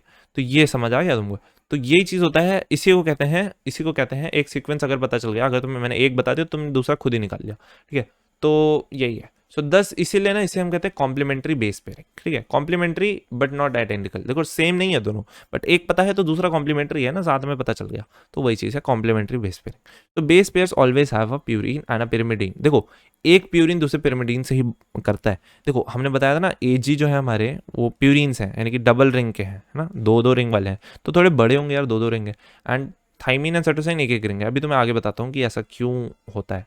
देखो टू मेंटेन इक्वल डिस्टेंस, पहले ही बता दिया टू मेंटेन इक्वल डिस्टेंस होता क्या है, देखो ये तुम्हारा डीएनए है ना, ये तुम्हारे डीएनए का स्टैंड है, और तुम्हें देखो यहाँ पे एक जी है सी के साथ लगा है, जैसे मैंने बताया एट जी सी, तो ए हमेशा टी के साथ लगा है, तो देखो यहाँ पे एक सिंगल रिंग है, यहाँ पे एक डबल रिंग है, बड़ी सी, एक सिंगल रिंग है, बड़ी सी डबल रिंग, एक सिंगल रिंग, बड़ी सी डबल रिंग, एक डबल रिंग, एक छोटी सी सिंगल रिंग। तो मतलब यहाँ पे देखो ना, एक छोटा बड़ा छोटा बड़ा छोटा बड़ा, मोटू पतलू साथ में रहते हैं, तो डिस्टेंस मेंटेन्ड रहती है, नहीं तो कहीं पर डीएनए मोटा हो जाता, कहीं पर पतला हो जाता, बॉन्ड वीक हो जाता है, वैसे भी हाइड्रोजन बॉन्ड्स हैं। सो इस वजह से क्या रहता है, प्यूरिन्स और पिरिमिडिन साथ में कनेक्टेड रहते हैं, this is the reason why A हमेशा binds to T and G हमेशा binds to C. So bases are held together by hydrogen bonds, ठीक है, ये तो मैं बता दिया मैंने। अच्छा, एडेनाइन और थाइमिन के बीच में हमेशा दो बॉन्ड बनते हैं, दो हाइड्रोजन बॉन्ड, ये तुम्हें याद रखना पड़ेगा, एंड ग्यूनाइन एंड साइटोसिन के बीच में हमेशा तीन हाइड्रोजन बॉन्ड बनते हैं। One end of the strand is called the fifth end, whereas the fifth carbon of the pentose sugar is free and other end is called three end ये मैं तुम्हें समझा चुका हूँ क्यों कहते हैं एक को थ्री एंड एक को फिफ्थ एंड। तो हमने ये जो चेन है एंटी पैरेलल अरेंज, यानी कि अगर ये इस डायरेक्शन में मान लो रन कर रही है, दूसरी वाली दूसरे डायरेक्शन में रन कर रही है, समझ रहे हो। तो ये एक तरफ फिफ्थ कार्बन फ्री है, एक तरफ इसी का देखो रेड वाला देखो इसका थर्ड है, एंड एक तरफ फिफ्थ फ्री है तो दूसरे का थर्ड फ्री होगा, है ना। फिफ्थ थर्ड का तो कंसेप्ट समझ आ गया था ना ऊपर, तो बहुत अच्छी बात है आगे दो। तो each base pair turn 36 degrees, ठीक है, यहाँ पे बेस पेयर्स लगे हुए हैं, जैसे यहाँ पर अपना ऐसे लगा रहेगा, है ना, अंदर के साइड, ये भी एक रूल है इसका कि अंदर के साइड ही लगा रहता है, तो अंदर की साइड लगा है, तो ईच बेस पेयर, हर एक बेस पेयर में 36 डिग्री का टर्न होता है ना, मतलब हर सीढ़ी, तुम इसे एक सीढ़ी की तरह इमेजिन कर सकते हो, ठीक है। तुम्हारी जो सीढ़ी है एक गोल सी सीढ़ी है, तो इसमें जो ये जो तुम्हारे स्टेप्स होते हैं वो तुम्हारे एक एक बेस पेयर्स हैं, मतलब दो बेस पेयर्स हैं, एक लेफ्ट वाले स्टैंड का है, एक राइट वाले स्टैंड का है, दोनों मिलकर एक बेस पेयर्स बना रहे हैं, तो ये तुम्हारा क्या हो जाएगा, एक सीढ़ी के स्टेप्स बना रहे हैं, ठीक है। सो 10 बेस पेयर्स, अगर देखो एक बेस पेयर 36 डिग्री बेंड कर रहे हैं, तो 10 बेस पेयर अगर हो जाएंगे तो वो पूरा 360 डिग्री बेंडिंग हो गई ना, 36 इंटू 10 360 डिग्री, तो तुम्हारा एक पूरा टर्न कंप्लीट हो गया, है ना। So each base pair is एक हो, ईच बेस पेयर के बीच में दूरी होती है 3.4 एंगस्ट्रॉम, एंड इसको हम मीटर में लिख सकते हैं 3.4 इंटू 10 एक angstrom is equal to 10 metre, इतना याद रख लो बस, बहुत है। एंड देखो पिच, पिच क्या होती है डीएनए की, पिच होती है एक पूरे टर्न में कितना हाइट है ना डीएनए का। सो एक टर्न में 10 बेस पेयर है तो कितना हाइट हो जाएगा भाई, 3.4 एक बेस पेयर का है, 10 बेस पेयर का कितना हो, इंटू 10 कर दो तो 34 एंगस्ट्रॉम, ठीक है। यहाँ पे एक बार इसी चीज़ को मैं फिर से बताऊंगा, यहाँ पे देखो ये हमारा डीएनए का स्ट्रक्चर देखो, हर एक जी सी से जुड़ा रहेगा, है ना, ग्यूनाइन साइटोसाइन से, एडेनाइन थाइमाइन से ही जुड़ा रहेगा, तो देखो जुड़े हुए हैं, हाइड्रोजन बॉन्डिंग हो रखी है, एंड एक छोटा है तो एक बड़ा है ना, तो ठीक है। तो यहाँ पे तुमको ये स्टैंड दिख रहे हैं जो कि फॉस्फेट्स एंड शुगर के बने रहते हैं, ठीक है। अब ये फॉस्फेट एंड शुगर के बने रहते हैं। एंड देखो तुम्हें और क्या दिखाना था इसमें, मेनली 1 नैनोमीटर में 1 नैनोमीटर में कितना होता है, 10⁻⁹ मीटर होता है। तो इसको तुम ऐसे कर सकते हो सॉल्व, है ना। एंड तुम्हारा 1 एंगस्ट्रॉम में 10⁻⁻10 मीटर होता है, तो इसको तुम सॉल्व कर सकते हो अपने हिसाब से। तो यहाँ पे 3.5 नैनोमीटर 3.4 नैनोमीटर का अपना डिस्टेंस मैंने तुम्हें बता ही दिया। देखो एक बार मैं अपने हिसाब से बता देता हूँ, इसकी रीडिंग जाए भाड़ में, इसकी रीडिंग जाए भाड़ में। तो देखो ये जो दो बेस पेयर्स हैं, है ना, ये एक बेस पेयर है एंड ये एक बेस पेयर है, ठीक है। इनके बीच की जो रीडिंग है ये है तुम्हारी अपनी 3.4 एंगस्ट्रॉम। क्या है 3.4 एंगस्ट्रॉम, क्या है 3.4 एंगस्ट्रॉम, ठीक है। समझो, जैसे यहाँ पे समझो ना 10 है, 1 2 3 4 5 6 7 8 9 10, ठीक है। तो जो भी है, तो 10 पूरे का हाइट कितना होगा, 3.4 इंटू 10 दैट इज 34 एंगस्ट्रॉम, ठीक है। अब तुम इसको ऐसे समझ लो और जाओ भाड़ में, मतलब तुम मत जाओ भाड़ में, समझ जाओ इसको, ठीक है। तो ये तुम्हारा हो गया। आई थिंक ना उनका एक टर्न यहाँ से यहाँ ही काउंट होता होगा, क्योंकि हम लोग तो समझ रहे हैं कि एक टर्न ऐसे टर्न ले ले, ठीक है। बस तुम इतना याद रखो कि एक पूरा टर्न है, तो वो 360 डिग्री जब हम पूरा घूम जाएंगे तो हमारा क्या हो जाएगा, एक टर्न हो जाएगा। एंड एक टर्न का हाइट कितना रहेगा हमारा, 34 एंगस्ट्रॉम। बात खत्म, कहानी खत्म, पैसा जब। अब देखो इधर देखो, ये तुम्हारा वैसा ही स्ट्रक्चर। आप देखो यहाँ पे शुगर वगैरह, देखो यहाँ से तुम्हें एक और चीज़ बता सकता हूँ मैं, एंटी पैरेलल कैसे। देखो ऑक्सीजन इस तरफ फेस कर रहा है, इधर देखो ऑक्सीजन इस तरफ फेस कर रहा है, तो इससे समझ सकते हो कि एंटी पैरेलल होता है। तो हाँ, तो देखो ये तुम्हारा शुगर है, ये तुम्हारा क्या है शुगर, ये तुम्हारा जुड़ा हुआ है उससे अपना बेस, एंड ये तुम्हारा फॉस्फेट। देखो फॉस्फेट क्या कर रहा है, फॉस्फोट डाई ईस्टर, यहाँ पे एक ईस्टर बॉन्ड बना रहा है, एक यहाँ पे बना रहा है, एक यहाँ पे बना रहा है, एक ऊपर नहीं बना रहा है, फिफ्थ एंड है, ठीक है। फिफ्थ एंड क्यों है, क्योंकि ये कार्बन नंबर कौन सा है, फिफ्थ। समझ रहे हो ना, समझ गए होगे अभी तक। तो ये तुम्हारा हाइड्रोजन, ये तुम्हारे क्या हो गया, बेस पेयर्स। क्या है तुम्हारे बेस पेयर्स। पेयर्स क्यों कहते हैं, एक ही है, एक ही है, तो वो दो हो गए तो बेस पेयर्स कर लो, ये तुम्हारे बेस पेयर्स हो गए। समझ आएगी होगा अच्छे से। चलो यही होता है वॉटसन क्रिक मॉडल। एक चॉर्गॉफ रूल है, बहुत ही घटिया, A is equal to T, G is equal to C. यार बेसिक सी बात है, जब ए टी से जुड़ रहा है, जी सी से ही जुड़ेगा, तो जितना ए होगा उतना ही टी होगा, बात खत्म। A is equal to T, G is equal to C. अब इसमें तुम यार कैलकुलेशन करते रहो, इक्वेशन जोड़ते रहो, A plus G is equal to T plus C लिख दो। कुछ लोग और भी फालतू की चीज़ें करते हैं, तुम बस इतना ही दिमाग में रखो फिलहाल के लिए। एंड तुम बाकी सब एग्जाम में कोई भी कैसे भी क्वेश्चन घुमाएगा, तुम अगर तुम्हें ये चीज़ पता है तो तुम दिमाग लगा के सॉल्व कर लोगे, ठीक है। तुम बस इतना सा दिमाग रखो, A is equal to T, G is equal to C, क्योंकि वो उसी से तो बाइंड हो रहा है। जब एक ए है तो वो टी से ही बाइंड करेगा, तो उतना ही ए होगा जितना टी होगा, बात खत्म। Rule does not work for RNA. देखो आरएनए पे वर्क नहीं करता क्योंकि वो सिंगल स्टैंडर्ड होता है जनरली। एंड आरएनए कॉम्प्लीमेंट्री होता है, ऐसा नहीं है कॉम्प्लीमेंट्री बेस पेयरिंग नहीं होती, उसमें हो रही होती है, बट उसकी बात नहीं हो रही है इस पूरे लॉ में, चार्गॉफ लॉ में इस चीज़ की बात नहीं है। तो तुम कह सकते हो it's only applied on double standard DNA, ठीक है। ये लॉ डबल स्टैंडर्ड डीएनए पे ही चलता है। लिपिड्स की बात करेंगे, लास्ट टॉपिक। ये वाटर इनसॉल्युबल होते हैं, डिजॉल्व ऑर्गेनिक सॉल्वेंट में करेंगे। ईथर एंड बेंजीन का एग्जाम्पल हो गया।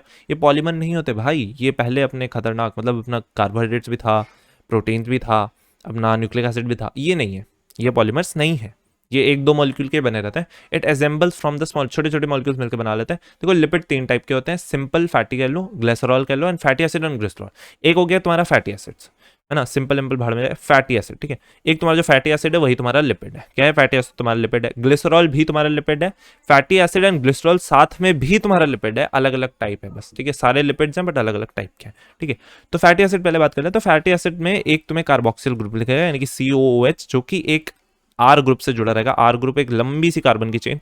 ये क्या बना दे हो, ये एक्चुअली यहाँ पर जो जहाँ जहाँ बेंडिंग होती है ना, वहाँ एक कार्बन होता है, जैसे यहाँ पे एक कार्बन, यहाँ पे एक कार्बन, यहाँ पे एक कार्बन, यहाँ पे एक कार्बन, यहाँ पे एक कार्बन, समझ गए होगे। एंड इसकी वैलेंसी सेटिस्फाई करने के लिए जितने भी हाइड्रोजन है तुम लगा दो अपने पे, दो ही लगेंगे क्योंकि दो इधर से हो गया ना सेटिस्फाई।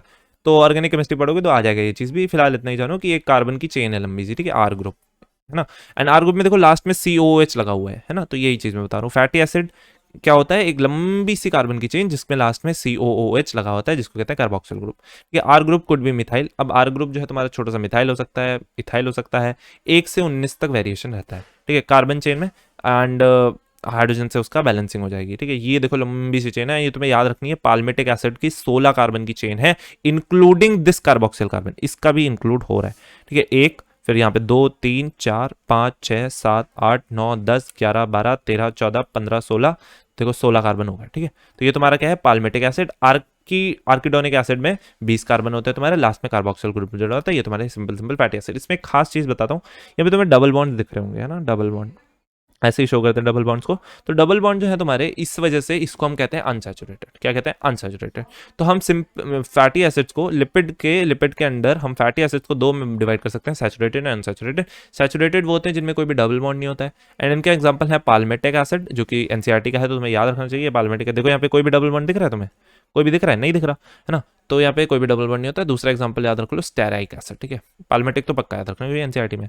अनसैचुरेटेड की बात करें तो वन और मोर डबल बॉन्ड होते हैं, यानी इसका एग्जांपल है ओलिक एसिड हो गया, आर्किडोनिक एसिड हो गया, एंड लिनोइक एसिड हो गया। ठीक है, ये सब तुम्हारे क्या हो गए? ये तुम्हारे हो गए अनसैचुरेटेड, यानी कि इसमें डबल बॉन्ड्स तुम्हें देखने को मिल जाएंगे, और ये यहाँ पे 20 कार्बन तो होगा ही होगा, ये फिक्स है, इतना तुम्हें याद रखना चाहिए। क्योंकि एनसीईआरटी यार, एनसीईआरटी हमारी माता है, आगे कुछ नहीं आता है, बट एनसीईआरटी जितना ही आना चाहिए। चलो, glycerol, try hydroxy propane, try 3 hydroxy OH propane, यानी कि मिथेन इथेन प्रोपेन, तो ये भी तुम्हारा है तुम्हारा केमिस्ट्री का पोर्शन, लेकिन तो समझो कि 3 कार्बन की चेन। ठीक है, प्रोपेन। तो यहाँ पे देखो, ये 3 कार्बन की चेन दिख रही है? दिख रही है। एक एक इससे हाइड्रोक्सिल ग्रुप लगाए, यही है तुम्हारा ग्लिसरॉल। काम खत्म, पैसा हजम। ये 3 कार्बन है, ईच बेरिंग हाइड्रोक्सिल ग्रुप, काम खत्म। यही होता है तुम्हारा ग्लिसरॉल, यही है तुम्हारा लिपिड, है एक टाइप का, काम खत्म, इजी पीजी स्क्वीजी। ठीक है। Glycerol with steroid with fatty acid, glycerol और fatty acid, monoglyceride, diglyceride, tri, 3 type के हैं। ग्लिसरॉल का स्टेरिफिकेट, ये कुछ ईस्टर बॉन्ड बन के विद फैटी एसिड के साथ। ठीक है, एंड देखो मोनोग्लिसराइड क्या होता है? एक ग्लिसरॉल, ग्लिसरॉल जानते हो क्या होता है? ऊपर दिखाया मैंने। एक तुम्हारा फैटी एसिड, ये भी दिखाया मैंने। ये दोनों जब जुड़ जाते हैं, स्टेरिफाइड हो जाते हैं। अगर एक फैटी एसिड जुड़ा है तो उसे कहते हो तुम मोनो, मोनो मतलब 1। अगर 2 जुड़ा है तो तुम उसे कहते हो 2, एंड एक ग्लिसराइड तो होता ही होता है ना। एक ग्लिसरॉल तुम्हें दिख रहा है, 2 फैटी एसिड की चेन दिख रही है। यहाँ पे देखो 3 चेन है, तो ये तुम्हारे ट्राइग्लिसराइड, एंड ये जो ट्राइग्लिसराइड है ना, ये तुम्हारे होते हैं फैट्स एंड ऑयल्स। जो तुम्हारे कॉमन फैट्स एंड ऑयल्स हैं उनमें यही होता है ट्राइग्लिसराइड्स। ठीक है, तो अगर देखो एक एक ग्लिसरॉल, ये क्या है? ग्लिसरॉल, एक ग्लिसरॉल एक फैटी एसिड से जब जुड़ता है तो एक वाटर निकलता है। तो ट्राइग्लिसराइड में जब वो 3 फैटी एसिड की चेन होगी, है ना, ऐसे ही 3 होंगे यहाँ पर, है ना। एक COH लगा होगा, ये आर ग्रुप। आर ग्रुप तो बहुत टाइप का हो सकता है ना, बताया ना, 9 से 16 था, क्या था जो भी था। तो ये तुम्हारा जो बनेगा फाइनली, ये तुम्हारा क्या हो जाएगा? ये तुम्हारा क्या हो जाएगा? कुछ गड़बड़ है इसमें ना यार, ये मैंने ग्लिसरॉल ही फिर से बना दिया एक्चुअली। ये एक सेकंड, मुझे पॉज करना पड़ेगा इसके लिए। हाँ, तो ये हल्का सा मैं बनाना भूल गया। यहाँ पे OC होगा, यानी अपना ऑक्सीजन और कार्बन, फिर हमारा R1 या वॉट एवर जो भी आर ग्रुप होगा, R डबल डैश लगा देता हूँ, है ना। यहाँ पे OC होगा ना, R ट्रिपल डैश लगा देता हूँ। तो ये मतलब ये जो तुम्हारा स्ट्रक्चर बन गया बड़ा सा, इसमें ऑक्सीजन अपना वाटर भी हटेगा, तो ये एक डिहाइड्रेशन हो रहा है यहाँ पे। तो ये जो है बन रहा हमारा, ये बन गया ट्राइग्लिसराइड हमारा। ठीक है, ट्राइग्लिसराइड, ट्राइग्लिसराइड के लिए 3 चाहिए, समझ रहे हो ना? समझ ही गए होगे, 2 लिख दिया, 3 चाहिए। ठीक है, 3 फैटी एसिड एंड एक ग्लिसरॉल। तो based on the melting point के बेसिस पे triglyceride can be called as fats and oils. इनको हम फैट्स भी कह सकते हैं, ऑयल्स भी कह सकते हैं, on the basis of melting point. ठीक है, तो ऑयल्स ऑब्वियसली तुमने देखा है, ऑयल क्या होता है? और लिक्विड होता है ना। तो यहाँ पे जिंजली ऑयल का एग्जांपल है, सनफ्लावर ऑयल है। ये हमारा melting point, low melting point पे, इसका लो मेल्टिंग पॉइंट होता है, मतलब लिक्विड रहता है रूम टेम्परेचर में, ये सॉलिड रहता है रूम टेम्परेचर पे। इसमें तुम्हारा बटर और घी आता है, and this is a high melting point. ठीक है, गॉट इट। तो हमारे जो तुम घी खाते हो, ये तुम्हारे ट्राइग्लिसराइड है। तो some lipids have phosphorus and phosphorylated organic compounds, कुछ ऐसे भी लिपिड्स होते हैं कुछ। अब देखो, अब ना कुछ खतरनाक चीज़ों की बात होगी, है ना। मतलब खतरनाक मतलब अभी तक तो तुमने देखा, ये देखो ऑरेंज कलर। अभी तक जो तुमने देखा उसमें मतलब सिंपल था। अब मतलब मैंने बताया ना डिराइव्ड, ये भी डिराइव्ड है, इसमें भी कुछ चेंजेस कर दिए। खतरनाक मतलब डिराइव्ड, है ना।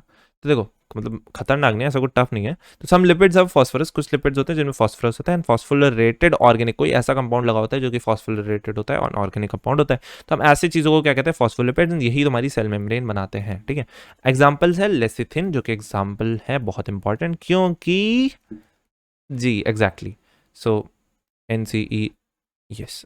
अब ठीक है, इसकी तो स्पेलिंग ना गलत करूँ मैं।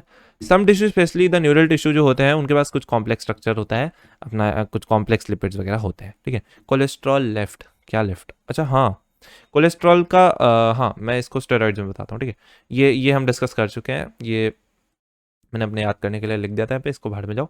अब देखो स्टेरॉइड्स तुम्हारा लास्ट है, last topic. So do not have fatty acids, but देखो ये भी तुम्हारे लिपिड्स में आते हैं, बट ये फैटी एसिड्स नहीं होते हैं इसमें। ये इंक्लूडेड इन लिपिड्स में क्योंकि ये फैट लाइक प्रॉपर्टीज होती हैं इनकी, ठीक है। And they are compose of 4 fused carbon ring, 4 carbon ring ऐसे फ्यूज होकर बनी रहती है। तुम्हारा एनसीईआरटी में ग्लिसरॉल का स्ट्रक्चर है, इसीलिए मैं स्टेरॉइड के बारे में यहाँ पे बता रहा हूँ, ठीक है। तो कुछ ऐसा दिखता है, ऐसा यहाँ पर OH लगा होता है, ठीक है। एंड यहाँ पर एक रिंग होती है, ठीक है। एंड इससे कनेक्टेड एक रिंग होती है, एंड वहाँ पे एक डबल बॉन्ड भी बना दिया मैंने। यहाँ पे थोड़ा सा एक कार्बन निकला हुआ है, एक कॉम्प्लिकेटेड स्ट्रक्चर है, थोड़ा सा मैं बनाने की कोशिश कर रहा हूँ। यहाँ पे ऐसा निकला रहता है, यहाँ पे ऐसे निकला रहता है, यहाँ पे ऐसे निकला रहता है, यहाँ पे ऐसे निकला रहता है, यहाँ पे ऐसे निकला। मैंने सोचा था मैं इसकी फ़ोटो अटैच कर दूंगा, लेकिन फिर मैं भूल गया। फिर यहाँ पे ऐसे रखता है, फिर यहाँ पे ऐसे ऐसे ऐसे ऐसे कुछ ऐसा ही होता है अजीब सा। मैं इसमें तुम्हें मेन चीज़ क्या है यार, कि यहाँ पे ना वाइट पेज पे वाइट से लिखने जा रहा हूँ। यहाँ पे देखो 4 रिंग है, 1 2 3 4, ठीक है। 4 रिंग है, बस इतना याद रखो। ये क्या है तुम्हारा? कोलेस्ट्रॉल। कोलेस्ट्रॉल के बारे में क्यों बता रहे हो आप? क्योंकि कोलेस्ट्रॉल आपकी एनसीईआरटी में गिवन है। चलो, तो स्टेरॉइड्स में they do not have fatty acid but included in the lipid, blah blah बता लिया। इनके पास 4 फ्यूज्ड कार्बन रिंग होती है। देखिए कोलेस्ट्रॉल में थी, तो भी कोलेस्ट्रॉल तुम्हारा क्या है? स्टेरॉइड है। मोस्ट कॉमन स्टेरॉइड क्या होता है? स्टेरॉल। स्टेरॉल क्या है? सबसे कॉमन स्टेरॉइड है। एंड इसमें स्टेरॉल में मोस्ट कॉमन स्टेरॉल होता है कोलेस्ट्रॉल, ठीक है। तो ये तुम्हारा है अबंडेंट स्टेरॉइड है हमारे एनिमल टिश्यू में। एसिटिक एसिड का प्रिकर्सर है, प्राइमरी प्रिकर्सर है, मतलब उसी से बना है ये, ठीक है। सो फाइनली हमारा हो गया वीडियो ख़त्म। And thanks for watching. And बहुत बहुत कुछ नहीं। एंड हाँ, हमारा वीडियो है एक, हमारा मतलब हाँ हमारा ही है। तो हमारा जो वीडियो है एक और इसी चैप्टर पे NCERT line by line revision series में मैं अपलोड कर दूंगा। उस वीडियो को देखने का ये फ़ायदा होगा कि तुम्हारे जो बचे टॉपिक्स है वो कवर हो जाएंगे, ठीक है। ये फ़ायदा होगा।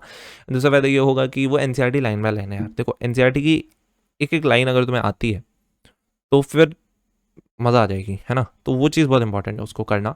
भले हमने नोट से कर लिया बट तभी एनसीईआरटी को पढ़ना ज़रूरी है। वैसे भी मैं पूरी रिवीजन सीरीज में लाइन वाइज चैप्टर डाल ही रहा हूँ, तो मैं उसका भी अपलोड कर दूंगा।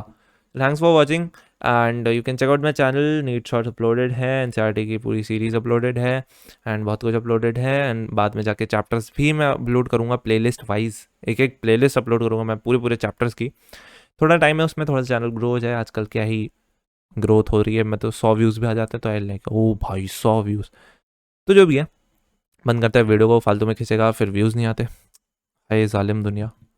Okay so thanks for watching, bye, good night and good night.